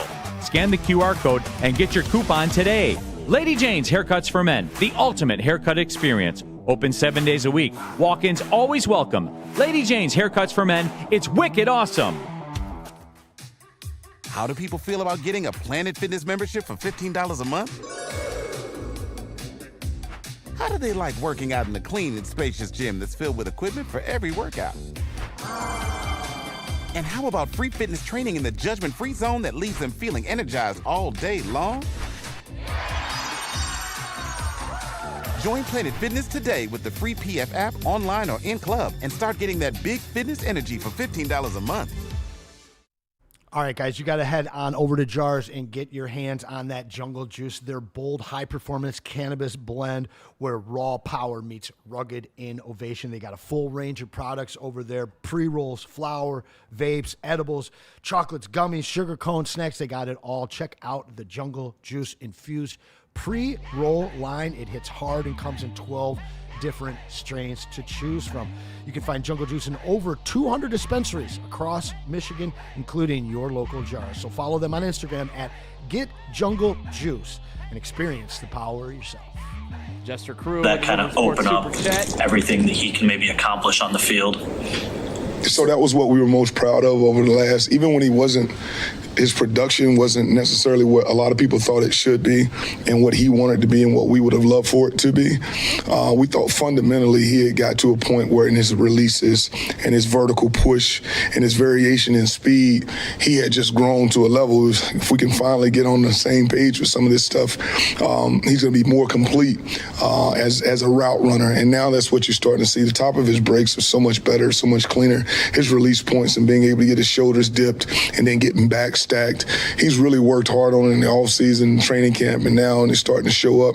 And because of that, he can go into the backside by himself and run single routes. He still can go to the front side, be outside 2 or 3, and get over the top or run, like you saw in the game, the dig concepts where we now feel really good about him at the top of the route. One of the details is how friendly he is and making sure he's not leaking down the field to create a lane for the defender to come underneath. So those things are fundamentally sound that he's gotten a lot better at. And because of that, it's what he talks about now. He does have a larger route tree. And because of that, it allows our other guys to get more involved in what they do as well. Scotty Jameer. It almost seems like the entire coaching staff was very frustrated with the way Jameson Williams was being used. And you could see Jared Goff and Dan Campbell talking about it. And now you see Scotty Montgomery being like this didn't just happen last week, right? He didn't just develop great route running and being diverse over a week.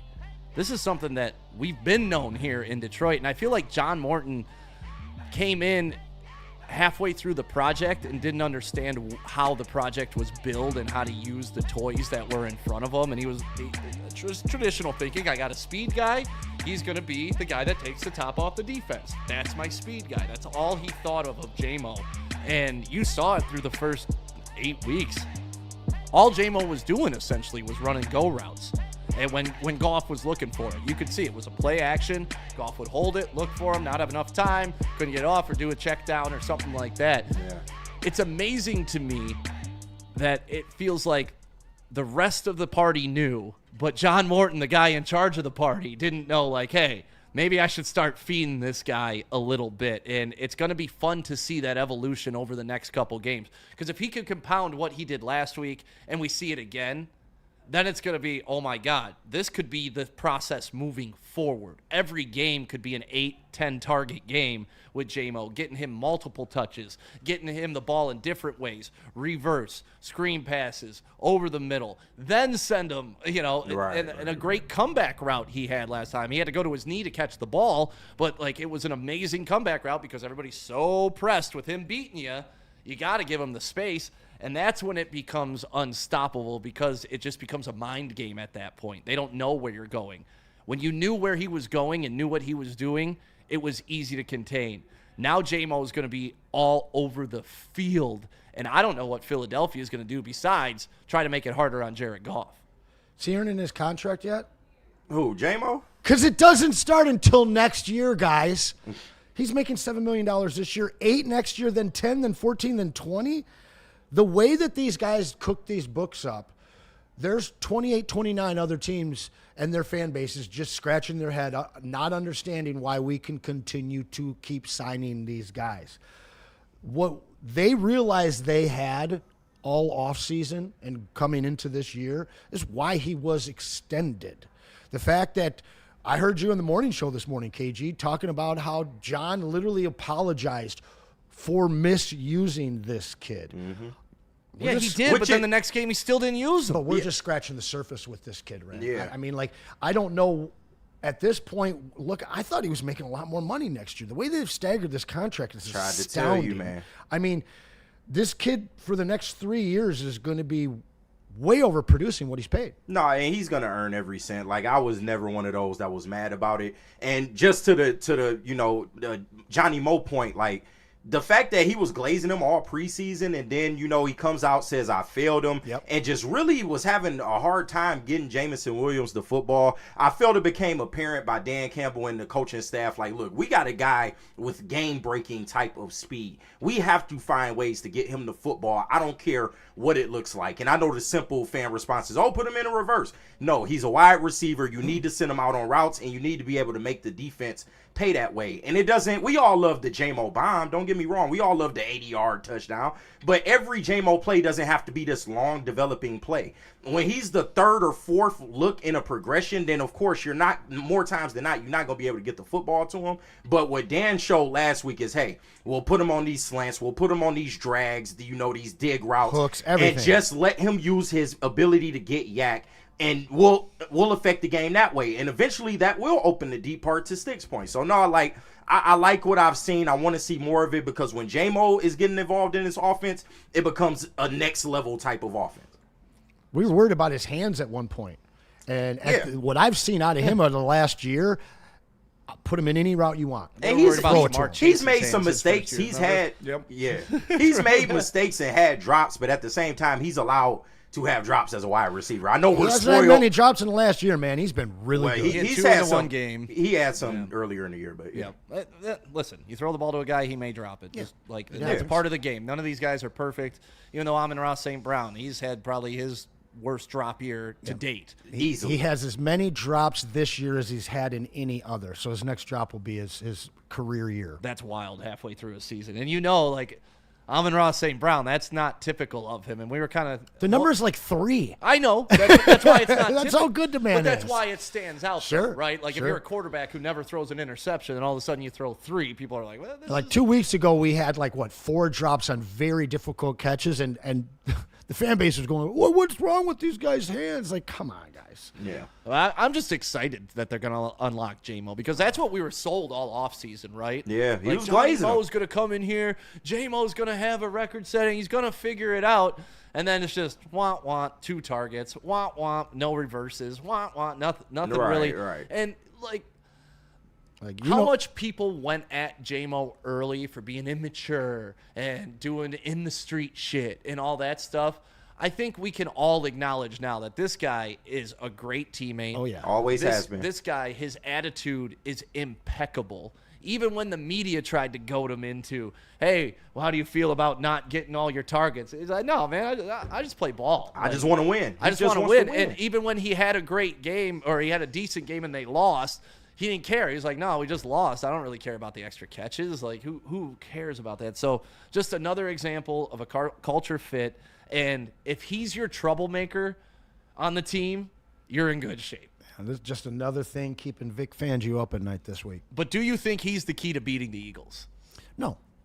I don't want to get into the Jared Goff, Jalen Hurts stuff quite yet. They just can't beat themselves. I mean, if they go out there and they're accurate throwing the ball, they're not dropping passes, they're not getting penalties, and that's all that it comes down to. I think we've clearly seen that this team can and will beat everyone as long as they're not beating themselves. It's a pretty damn good point. What I saw on Monday night was a team that's pretty good on defense, right?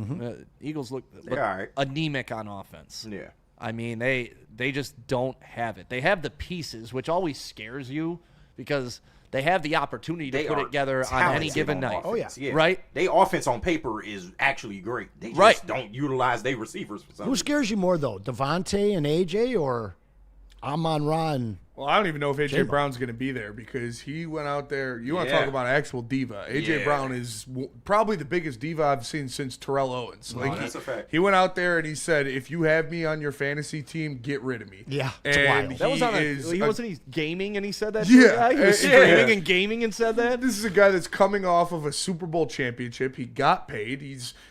I couldn't imagine being that selfish and that bullheaded to be like, yeah, I know I got paid a fantastic contract where I'm making $20 million a year. I know we just won a Super Bowl, but I'm not being targeted enough. Like, get over yourself, bro. And Kellen Moore not being there anymore, the offense hasn't looked the same. So I think if the Lions... The biggest question is going to be the Lions' running game against the Eagles' defensive line. And their defense hasn't been as good as it was last year, but now we saw Jalen Phillips. He looked pretty damn good out there. They're getting healthy. They got Nolan Smith back. They got Jalen Phillips. Obviously, that defensive tackle combination of Jalen Carter and Jordan Davis is pretty nasty. So if the Detroit Lions offense goes out there and executes the way they did against the Commanders, they're going to have their way with this team. But obviously it's going to be at a bigger resistance because the Eagles are a much better team. But I don't know. It feels like the Eagles are kind of waiting for that shoe to drop and this team to just combust and lose 4 games in a row because everything's going wrong. Well, that's what we thought like 2 years ago, too. Like, oh, Yeah. the Eagles franchise is over. It's off the rails, and then they bounce back. Well, but they were also, 8-1 or something? And then, 10 and then games supposedly A.J. Brown slept with Hurts' wife. I'm going to keep putting that out there. Oh, my God. I have it on very good authority. That's what happened. That team tanked. Somehow they figured it out. But listen, A.J. Brown and Jalen Hurts hate each other. It's super duper clear. And that problem is going to boil up at some point. It might boil up on Sunday. Why do you think they haven't cleared that up then? Like, to me, that's an easy solution. Ship A.J. Brown out at the trade deadline and, let's move on with our lives. Because championships seem to solve everything for at least a little while. Yeah. It's a good Band-Aid to have for Until sure. about midway through the season. And you can't fix sleeping with someone's wife if Anson is correct. Shout out. Hey, they got rid of obviously El Garcia. Yeah. Minnie Hutch, but Right. Minnie Miggy. Minnie Miggy. But listen, that's I think the biggest difference between these two organizations. Obviously, the Philadelphia Eagles have won Super Bowls, and so maybe you'd like to be like that. But the Lions will never have to worry about that kind of situation going on. These are the type of players that the Lions bring in. This is Ahmed Hassanin yesterday, his first day back with the Lions. Nice. Man, it felt like such a blessing. It meant everything, man. It's just like to be back on the field, and I took a deep breath, and I was just like, man, it's such a blessing to be able to be practicing again, to be able to strike a sled, to be able to, man, just to be moving again, and just to have teammates and see them do the same thing, and just like, man, I want to get better at this. I want to do this move now, and I was like, it's just a blessing, man. I'm super grateful to be out there, and I prayed, and I was like, man, God, thank you. Thank you for allowing me the opportunity to be back on that field. And man, this means everything to me, and I'm never ever going to take it for granted again. It's a blessing. It's like you lose kind of like you don't lose hunger of the game, but anything that's getting stripped away from you, and now you have it. It's like, man, I'm gonna attack every single day like it's my last day, so I can give it all I got. So you have that appreciation of the game. It's always good to have. Aiden Hutchinson talked about that too. Like, for the first time in his life last year, football was stripped away from him. And not that he never didn't love football, but I don't think he realized how much he loved football and how much he loved getting up every day. And this kid's special. Obviously, on draft night, said, "I'll die for you, coach." Passed up on 31 other offers around the league because this team, like, loyalty that's a great trait to have as a human being. And for him to come back, I'm not sure what I'm expecting on the field. Because what was he, a 6th-round pick? 6th-round pick, but it's not like he was a bum at Boise State. Like, he racked up a lot of sacks and a lot of tackles for loss at Boise State. He had Alabama calling him, saying transfer to Alabama his senior year, and he said, no, I'm staying at Boise State because these are the coaches that believed in me. Same kind of scenario that's going on right now. If he would have did what he did at Boise State his senior year at an SEC school or a Big Ten school, he would have been he would have been a first-round pick. And I don't expect him to go out there and to be the second coming of Lawrence Taylor or anything like that, but to have another guy that fits that kind of mold, who is a big physical defensive end, he can stop the run, he can get to the passer, it's just going to be good to see that. And I know everybody in the chat's already shitting on this guy and saying he's a bum or he's average, even though he hasn't played a regular season snap yet. I'm excited to get healthier. It's not just Hassanin coming back to practice. Malcolm Rodriguez was a full participant in practice. And those two guys, although they might not be getting these defensive snaps, you know what's fucked the Lions the past couple games? Special teams. Having Malcolm Rodriguez and Ahmed Hassanin out there on special teams will help that part of the game. Getting DJ Reed and Marcus Davenport's clock started, having both of them back at practice, it's helping this team. They're getting healthier, they're getting more deep, they're getting depth, and I'm excited to see that kid get his first snaps in the NFL. What round was Mahogany drafted in? 6. He's kind of good. He is. The thing that I love about Ahmed Hassanin the most is every single time that I see him on I've heard his family pronounce his name, so I go out of my way to try and pronounce it correctly. But he every time he's in an interview, it's like he's a 14-year-old that won a day at training camp. Yeah. Like, he's just so excited to be there and so happy. And, man, like you said, right before the clip, Spenny, because we draft guys like this. And it's the work ethic, man. I'm really excited to see what this kid is going to do on the field. But I'm just happy about this Lions defense getting healthy at the right time, man, because you want to get some of your guys back and get some playing time under their belt before this long stretch of the season going into the playoffs is going to be very, very important. And yes, people, we know about Davenport, but like I said on the morning show, I'm just happy to have bodies back. Anybody that can contribute to what the Lions got going on right now, I will welcome them back with open arms. Of course, we hope he doesn't get hurt again. We'll see. But it's just good that you're getting some of your bigger names back now. And I think this leads to the comment Brad Holmes said, and we're good.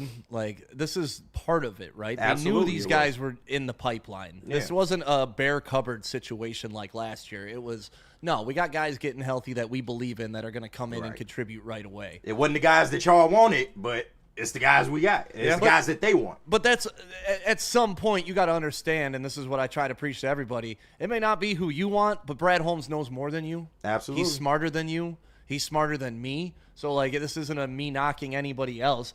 But I don't think Detroit's ever seen a football mind like Brad Holmes, so they don't really understand a football mind like Brad Holmes. And even when it's just been constant ascension, there's still people that are lurking like, he doesn't know what he's doing. He hasn't got us a Super Bowl yet. And it's like, my God, do you know how long it takes to climb a mountain? Just because you don't do it in day one doesn't mean you're not going to do it at all. And that's what we started with. This team was awful. Rubble. Salary cap hell. Jamie Collins. Shout out. Making what? Trey Flowers. Trey Flowers. Shout out. Like, look Jelani at what. Tavai. Right? Marvin Jones. Jelani Tavai. Yeah. Jelani Tavai. Marvin Jones. Jones wasn't a bad. I didn't mind Marvin. You solid. Yeah, not for 18 milli. That's the thing. And We had to spend that kind of money to get even halfway, just barely above average players here. Now they want to come. Now they want to come because of the culture. So it's an exciting time to be a Detroit Lions fans, and that's why I get so defensive over people that say Brad Holmes isn't a great GM. He's a great GM. I don't think anybody said that. It's just you get hung up on the Howie Roseman argument. No, you know what? Because I don't like the lack of equality in that conversation. It's like a guy with 15 years of tenure who couldn't get it done in his first 5 years gets demoted, then gets a job, then the next two years in, he wins. So 7 years total of being a GM before he got his first one. Brad Holmes is 4 years in. So after 7 years, if he's still trailing Howie Roseman, because then are you going to tell me if he gets one before 7 years, he's better than Howie Roseman? Why not? He accomplished something Howie couldn't. And that's where I get frustrated with the Howie Roseman because, yeah, you're right. Howie Roseman got him. But he also had the time to get there. You're not giving Brad the same time before you're judging him. That's where I get defensive. And he's been sentenced by almost all the fans in this town. Maybe up until this year is the first time that it hasn't been happening. Oh, he's so arrogant. He thinks he knows more than everybody else. Why is he doing these trades? Why isn't he doing that trade? And now finally, like we all say in Dan we trust, but it's in Dan and Brad we trust. And it's, you know, as you start to see these tremendous guys that we drafted get extended and you scratch yourself, how are we going to afford that? People are really starting to embrace Brad's just absolute, like, he's smarter than almost everybody else in the league. Yeah, you say that. Then I look at the chat and I see Steve-O baby. Stick, I'll give Brad Holmes credit when he wins a Super Bowl, bottom line. And it's like, that's my boy Steve-O. Shout out. Yep. And then you got right below him, Full Slate Farms, 1680. Brad is not a great GM. He's a great college scout director. Like, that's what blows my mind. This guy took arguably the worst franchise in all four major sports and made them relevant in 4 years. Go Google. That is an impossible job to do. He's also a two-time executive of the year, so that's just not Google the Lions' salary, okay? And look at their entire team's salary and how it works over the next 4 or 5 years versus everybody else out there.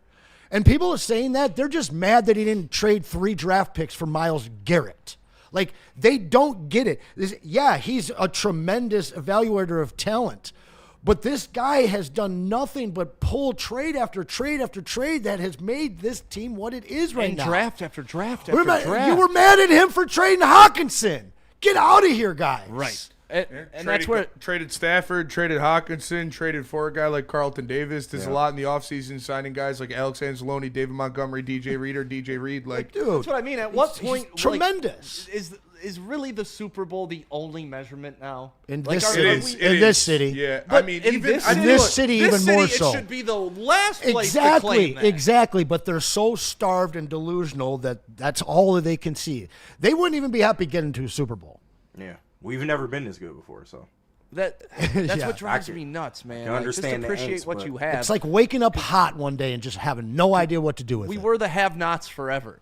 Now we're part of the elite group, and it still ain't good enough because we're not the richest of the rich. Yeah. And I will say, it is awesome, and he does need to punch one in, though. I will say that. And course. I think he Yeah, will. yeah. I believe he You're right. will. And I wholeheartedly believe that. But, yeah, if Punch it you in, got to baby. punch one in, and because that's what you're all building towards. That's what it's all for. And he Yeah. knows that. Like, it's not like he's actively trying to just No, make I the was told team he good. doesn't care as much as Howie Roseman by somebody on this network. Yeah. If we told you 5 years ago that these guys were going to come in and have the Lions to where they are, not one person would have believed you. If you would have told Not me one you would person. come in and have the Lions at 500 in perpetuity, I would have popped champagne. Dude, 2023, 2024, and 2025, we have the best record in the NFL by 1 game over the Eagles and 2 games over the Chiefs. Now, yeah, they got rings, but we next. Yeah, but I mean, Brad Holmes is in that boat now. Getting the Lions good, that was the easy part. Now it's trying to finish the job. Now You think that was easy? No, in terms of That was the getting to a first Super part, Bowl, not the easy part. That was the but first part. I get that, but in turn, all you really needed is somebody to come in here and give a damn, and that's what he did. But from the moment he was able to do that, you see, he got this shit cleaned up in 3 years. He told you 3 years, and that's exactly what happened. So yes, I would say that's the easy part. Trying to win a Super Bowl is hard to do for anybody.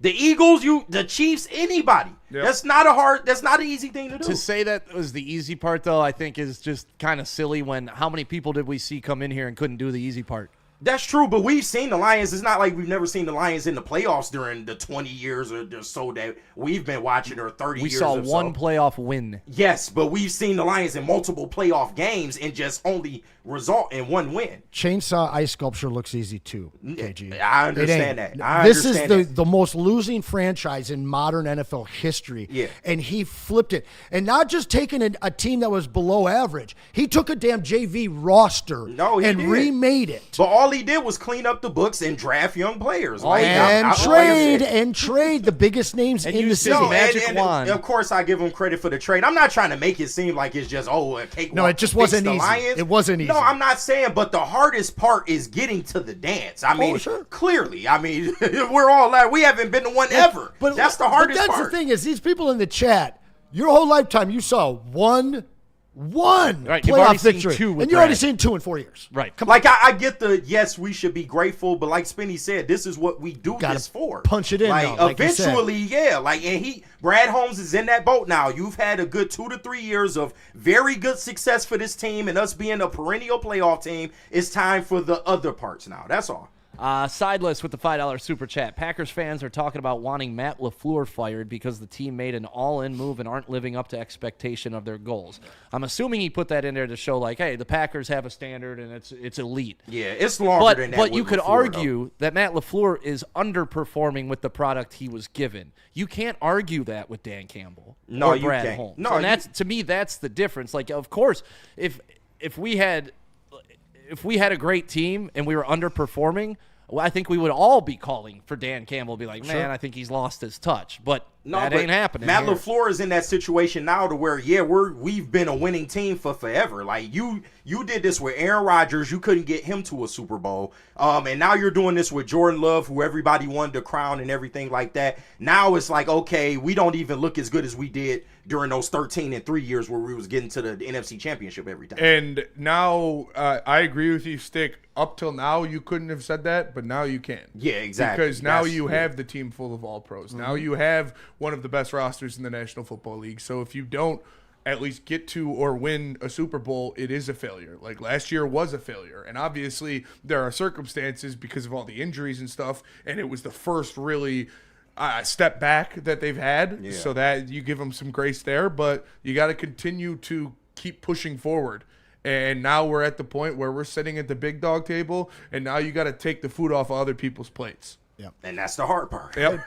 Packers fans got catfished that week one. Like, that wasn't the Lions team. They didn't know who they were or how they were going to work week one. And Green Bay, realistically, you take that pick six away that should have been, that whole game ends up different. And Packer fans are, I think, becoming just realistic with their team and what they've seen and the teams that they've lost to and the teams that they've barely beaten. Like, they're not the class at all of the NFC. Why don't you tell us about Caesar, Stick? Hail Caesar. He actually lived in Vegas. He had a great place down there. If you ever want to stay in his palace, just fly out there. And if you want $1,000, if you lose your bet, you get a bonus bet. And that's only if your bet loses. Type in Woodward 1000 when you sign up to Caesar Sportsbook. All the up-to-date lines, all the fun stuff that you want to bet on. Caesar Sportsbook. Scan the QR code above my head. Why do we fight? We fight to protect the innocent, to hold the powerful accountable, to bring the oppressors to justice. Why do we fight? We fight to secure and preserve our civil liberties, to get each and every one of our clients the justice they deserve, and to make the lives of real people just like you whole again. ThenFights.com.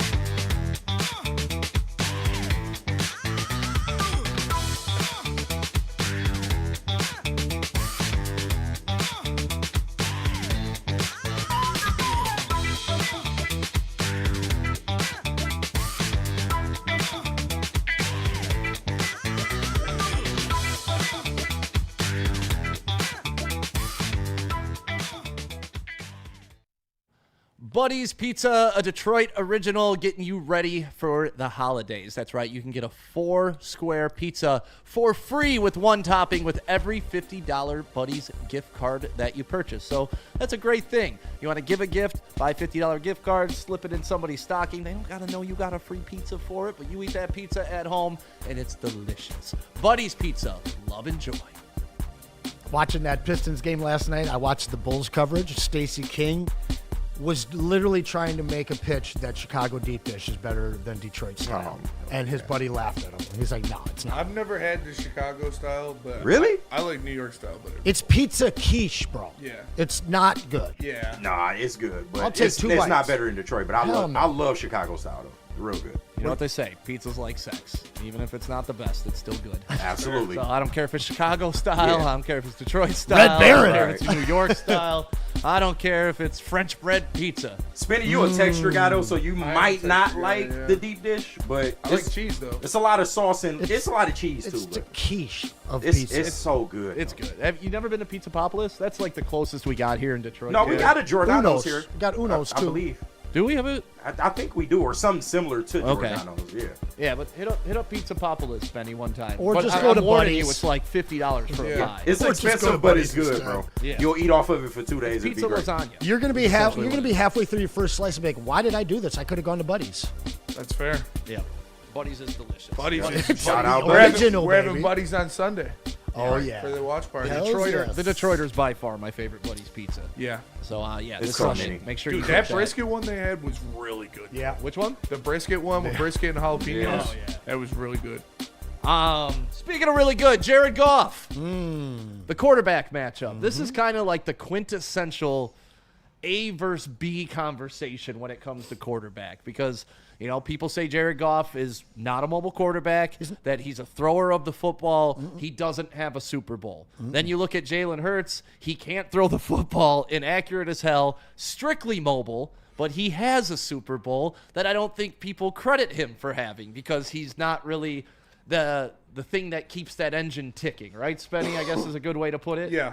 So, like, to me, this is a very interesting conversation for the people that are Super Bowl is everything because then you got a guy with a Super Bowl, and honestly, it kind of means nothing when you're having a conversation about where Jalen Hurts lands in the pantheon of NFL quarterbacks. So obviously, I'm taking Jared Goff 100 times out of 100 over Jalen Hurts. I think if you put Goff on that football team, they're a much better offense, much scarier.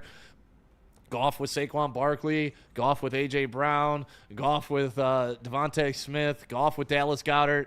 Those are just similar weapons to what he has in Detroit, and I think he could have a much more prolific offense because of his ability to process, move the ball around, throw it on a dot, and do all those things. But with that being said, one's got a ring, one doesn't. So the chat prioritizes rings only. Who would you rather have? In this game, can you put that up as a poll too, Spencer? Got you. In this game, I am going to say Jared Goff. And I'm not saying that he's the better quarterback or the worst quarterback. If Philly gets up and they're running the ball, that plays into his hands.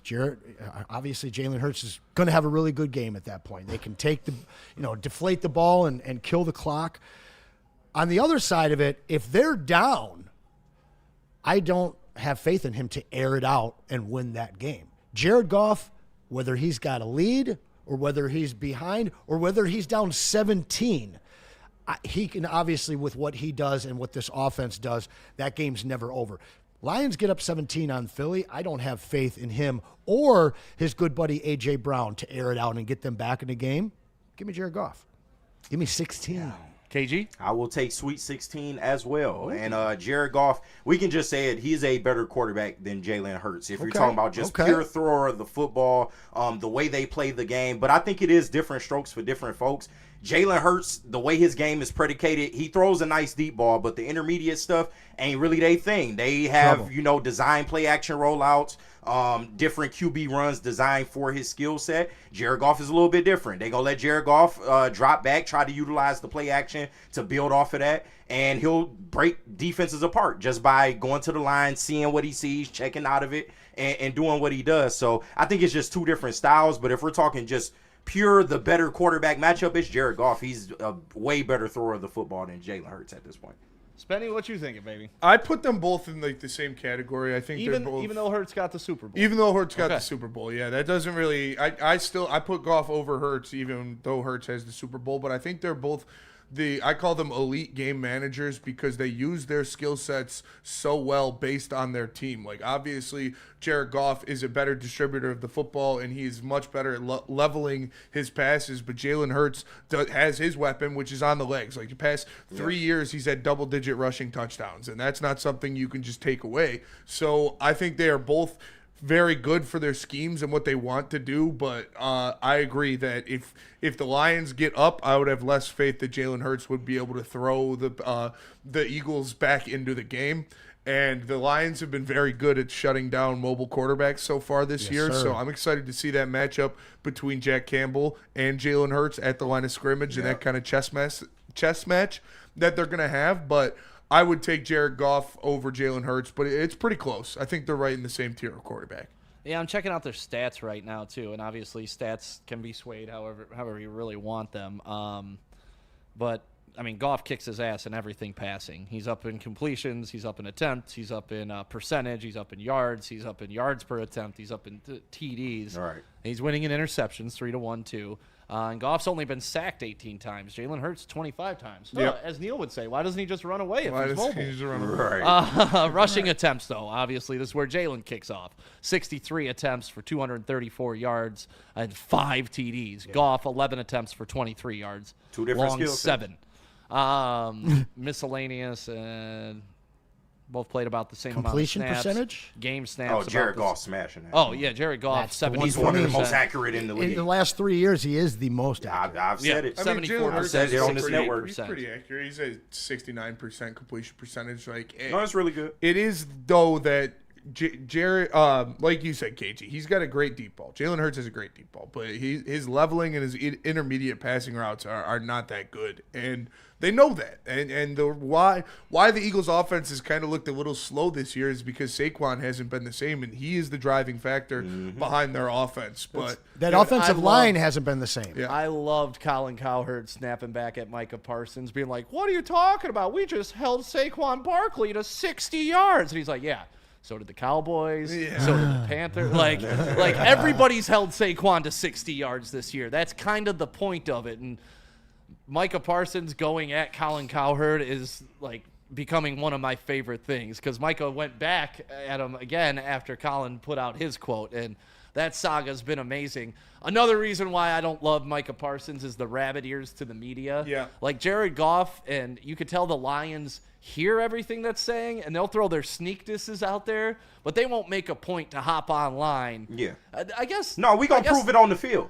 Huh? We gonna prove it on the field. Yeah, but I'm actually going to correct myself Kirby because does. after the hit piece, who Yeah, was it? Was shout it out Skipper Kirby. that went on Twitter? Yeah. Oh, and, yeah. and called out NFL films? Skipper and I think DJ Reader both did, yeah. Yeah, so maybe we do a little bit, but yeah, just the rabbit ears of Micah Parsons having to compete with a Colin Cowherd and like, listen, Micah, on the field you'll kick Colin's ass. In the media realm, he's going to beat your ass with stats and all that stuff because what he came back with was, I thought, a phenomenal rebuttal. Yeah. Love it. Well, let's go to break. We'll come back. We'll do a little bit of mailbag. But first, let me tell you about Mad Packs. Go to madpacks.com. Get madpacks.com and find a store near you carrying the best product in the game. Whether it's the high-low pre-rolls, the Boom Shakalaka Tarantulas, the THCA Blizzard Pack Infused Moon Rocks, or any of their top shelf strains, just go to getmadpacks.com. You can find a store near you carrying it. Mad Flavor, Mad High, Mad Packs. How do people feel about getting a Planet Fitness membership for $15 a month? How do they like working out in a clean and spacious gym that's filled with equipment for every workout? And how about free fitness training in the judgment-free zone that leaves them feeling energized all day long? Join Planet Fitness today with the free PF app, online or in club, and start fitness energy for $15 a month.